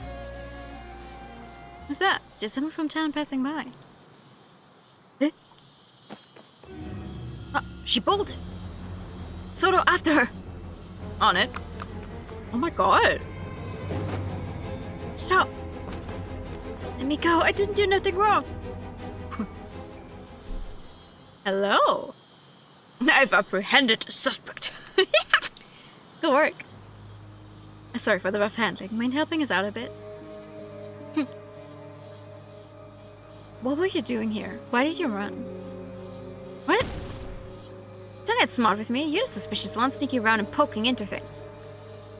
You think folks will be very shady types like you wandering into town? I see. Sorry if we gave you a scare. We're the police. Nothing shady here. You're with the police? Seriously? You heard about the skeleton remains found nearby, yes? That's what we're looking into. You don't look like police. Say, do you live around here? There's something I'd like you to take a quick look at. Do you recognize this face at all? We believe he may have been around here about 6 years ago. Huh. No, don't know him. I see. Then could you point us in the direction of someone who might know about people coming and going into town? Suspiciously crazy or potentially that woman look? I don't know what you mean. This woman looks like she's the picture of hell. No idea. Ask whoever you want. Can I go now? I got nothing to do with this. Don't know a thing. Alright. Sorry for holding you up. Yeah. Okay. What a peculiar woman. It was like her mind was somewhere else entirely. Well, either way, we should talk to more people in town. Agreed. Also, could you ask around and find out who that woman is? Of course.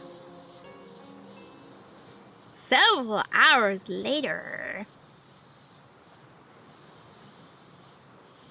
Ma'am, I've learned a few things. Excellent. Let's hear it.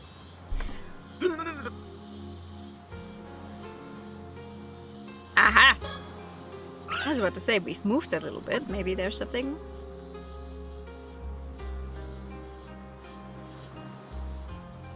Okay. Okay. No. He didn't so much as flinch at the thought of tedious door-to-door investigation, not to mention he's good at it. Having you here is a huge help. I mean, it needs to get done. I showed a sketch of the victim to several townsfolk. However, it would seem that no one here recognized him at all. Unfortunate. I suppose chances are he wasn't from this area to begin with. Guess we'll have to place our hopes on Detective Edith then. You don't suppose we might be working with a bad sketch here? You needn't worry about that. I'm confident in the likeness. It should be a near-perfect match. You're right. I'm sure it's close. Sorry for doubting you. I also asked around about the woman being counted earlier. Apparently, she isn't originally from this town. Oh, is that so? Indeed. Apparently she wandered into town about 5 years ago. She's been living alone in a cheap rental apartment on the outskirts of town ever since. When she first arrived, she had nothing but an old wooden box which she was clutching as if it were very dear to her. Nothing but an old wooden box. Supposedly, she used to work as an armor driver. Around when she first moved here, she'd occasionally go diving for fish. But these days, she keeps to herself and no one ever sees her diving anymore. No one really knows how she supports herself, and many of the islanders find her unsettling. Okay. Perhaps she fled from something and moved her life here. That was suggested, yes, but she's never spoken about her past, so no one knows for sure. Although, according to her landlord, she's never been late on rent. And she's never caused any problems either. Still, it seems odd she gets so worked up about strangers coming to town. Doesn't seem like she's in any position to be worrying about that. You think she might be hiding something? Yes? It's possible. Her attitude changed the moment we said we're with the police. Perhaps she was keeping watch over the coast where the bodies were dumped, waiting to see if someone showed up. Right. I mean, the most recent body's from 6 years ago, and she arrived in town 5 years back. The timing's rather suspicious when you look at it like that. We best keep an eye on her. Agreed. Were you able to get her name? Apparently her last name is Somikawa, but I didn't manage to get her first name.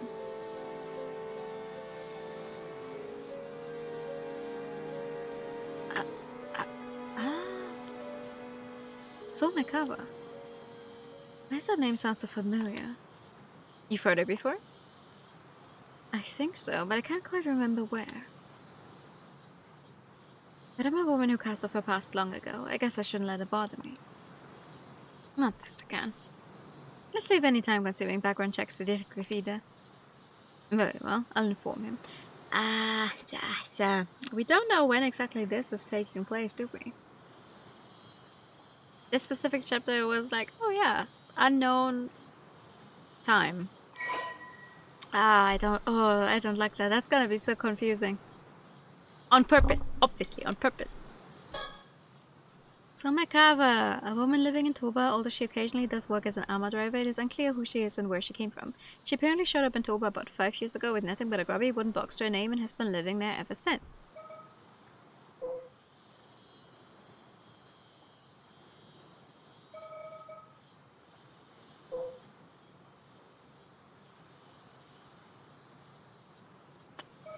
Okay. What else? So this means that woman might have been mocking us since we got here. It's possible. I apologize for not noticing sooner. Even a moment's lapse can expose one to a curse. I was careless, but I won't let it happen again. You can be cursed that easily. That's terrifying. What a world we live in. Girl! That concludes all the information I gathered from my inquiries. It helps a lot, thanks. Shall I summarize our next step? Oh yes, for sure. I love me a mystery game that makes it so you get shown events not necessarily in the same time frame that they actually happened in. It's always a fun time when you start to figure stuff out. Yes, I suppose we need to do something about all this. Let's see. Regarding the unidentified skeletons, until we can identify the victim from the sketch, we have no other leads to move forward. I believe this is best left in Detective Ida's hands. Yes, agreed. And I think the same goes for the Somikawa woman from earlier. We'll have Detective Ida look into her. It's nice to have someone we can rely on. Agreed on that end too. In other words, we can safely leave the skeleton case to him for now. Yes, though we should remain vigilant regarding the cursed stones. Regarding our main objective for the so-called Curse of the Raging Waves, without knowing how to lift it, there's not much we can do right now. I don't suppose there's a chance you'd be able to break the curse using brute force. You're quite good at that. It's certainly an option if worse comes to worse. Isn't it if worse comes to worst?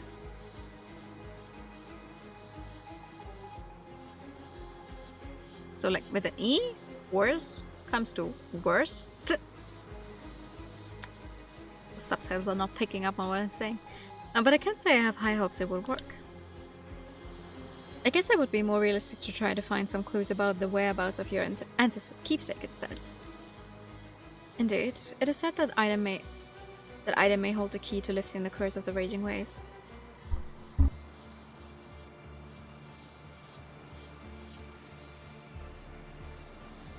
You don't think that's how the saying goes? I thought it was worst comes to worst. Worst comes to worst.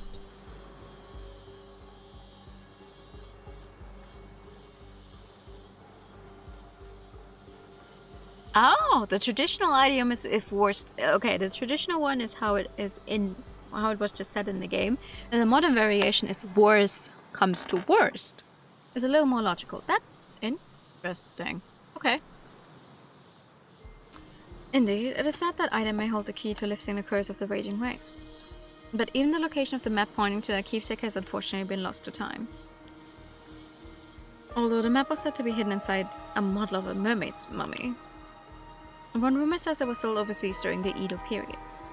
That doesn't sound promising. If you can't find it, I guess we're back to trying to break the curse of brute force. But to even consider that route, we need much more intel from the island. It's supposed to be 98. It's true. True.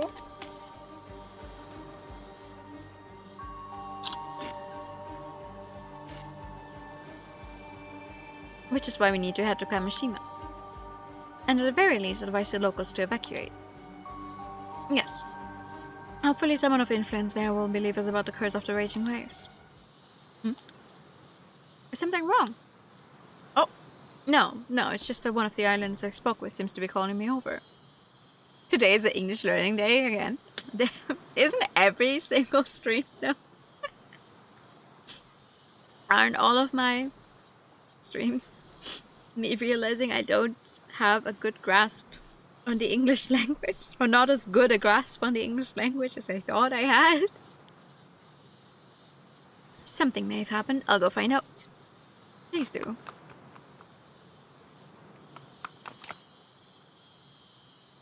Ma'am, what was it? The person who called me over shared a new piece of information. They were told to keep it secret, but opened up since we're with the police. Go on. Early this morning, down by the shore, they apparently found something that resembled the corpse of a mermaid. A mermaid, really? The same person reported it to a local authority, and was immediately ordered to tell no one, not even the police. You kidding me? What? Okay, on the other sprite, I thought maybe it was some weird shading, but this looks to me like she has some kind of... maybe burn marks? Some kind of marks on her neck, for sure. The local authority then contacted an unknown individual. Soon after, someone came and secretly retrieved the mermaid corpse. That couldn't be more suspicious, could it? Exactly. They were uneasy about the whole thing, which is why they confided in me. What shall we do? Did they describe what the mermaid looked like? Yes, they said from the head to the shoulders it was human, but below that entirely fish. So it was not the classic mermaid from fairy tales, it would seem. Only the head was human. They also said it was completely dried out, almost mummified. The face was unrecognizable. But I thought it resembled a local ama diver named Tamiko Suma. What? Apparently she went out diving alone this morning and hasn't returned. That's likely what worried the witness the most. That is troubling. Damn it, just what we needed. More things to deal with. First things first, let's see with this mermaid story. Come on. Oh, okay. Aha. That's where we would go next. Okay, but like... oh! I was like, let's just do this one. And then that felt like it was the longest part aside from the actual, like, diving that we've had going on so far. But that's good. That's a great start, I think. I honestly forgot that the game was not voiced. Like, the first game was the same, so obviously my poor fucking throat. Sorry about that. But this was nice. He's so much to feed me so I can eat now. I do, however, need to figure out what I'm gonna have for dinner. Because I haven't eaten yet. Wow. Yeah, let's go back to the title screen. This is good. This is good. I'm just turning that off because it's a very creepy, creepy sound on the main screen. Thank you for the stream. No, thank you. Thank you for coming by. Because this makes it two pure visual novels that we now have in our weekly rotation, I guess. But I really, really want to play Paranormasight, so we're gonna see what the weekend will bring. But for now, I'm very happy. Got started with this. Was a nice stream. Thank you guys so much for coming by. Thank you for stream. No, thank you. I'll see if I have the energy for another one tomorrow. For now, that's gonna be it. That's fair. That's fair, but thank you for coming by anyway. I'm gonna send you guys over art. For the simple reason of that they will buy earlier. Oh, Sari bought it and now also gives a message for raid. Okay, that's interesting. They will buy earlier and they're now also playing Paranormasight, so I really kind of want to like keep it going. But for now, thank you so much for coming by. I'll see you all soon. Good night. And bye bye. Bye bye.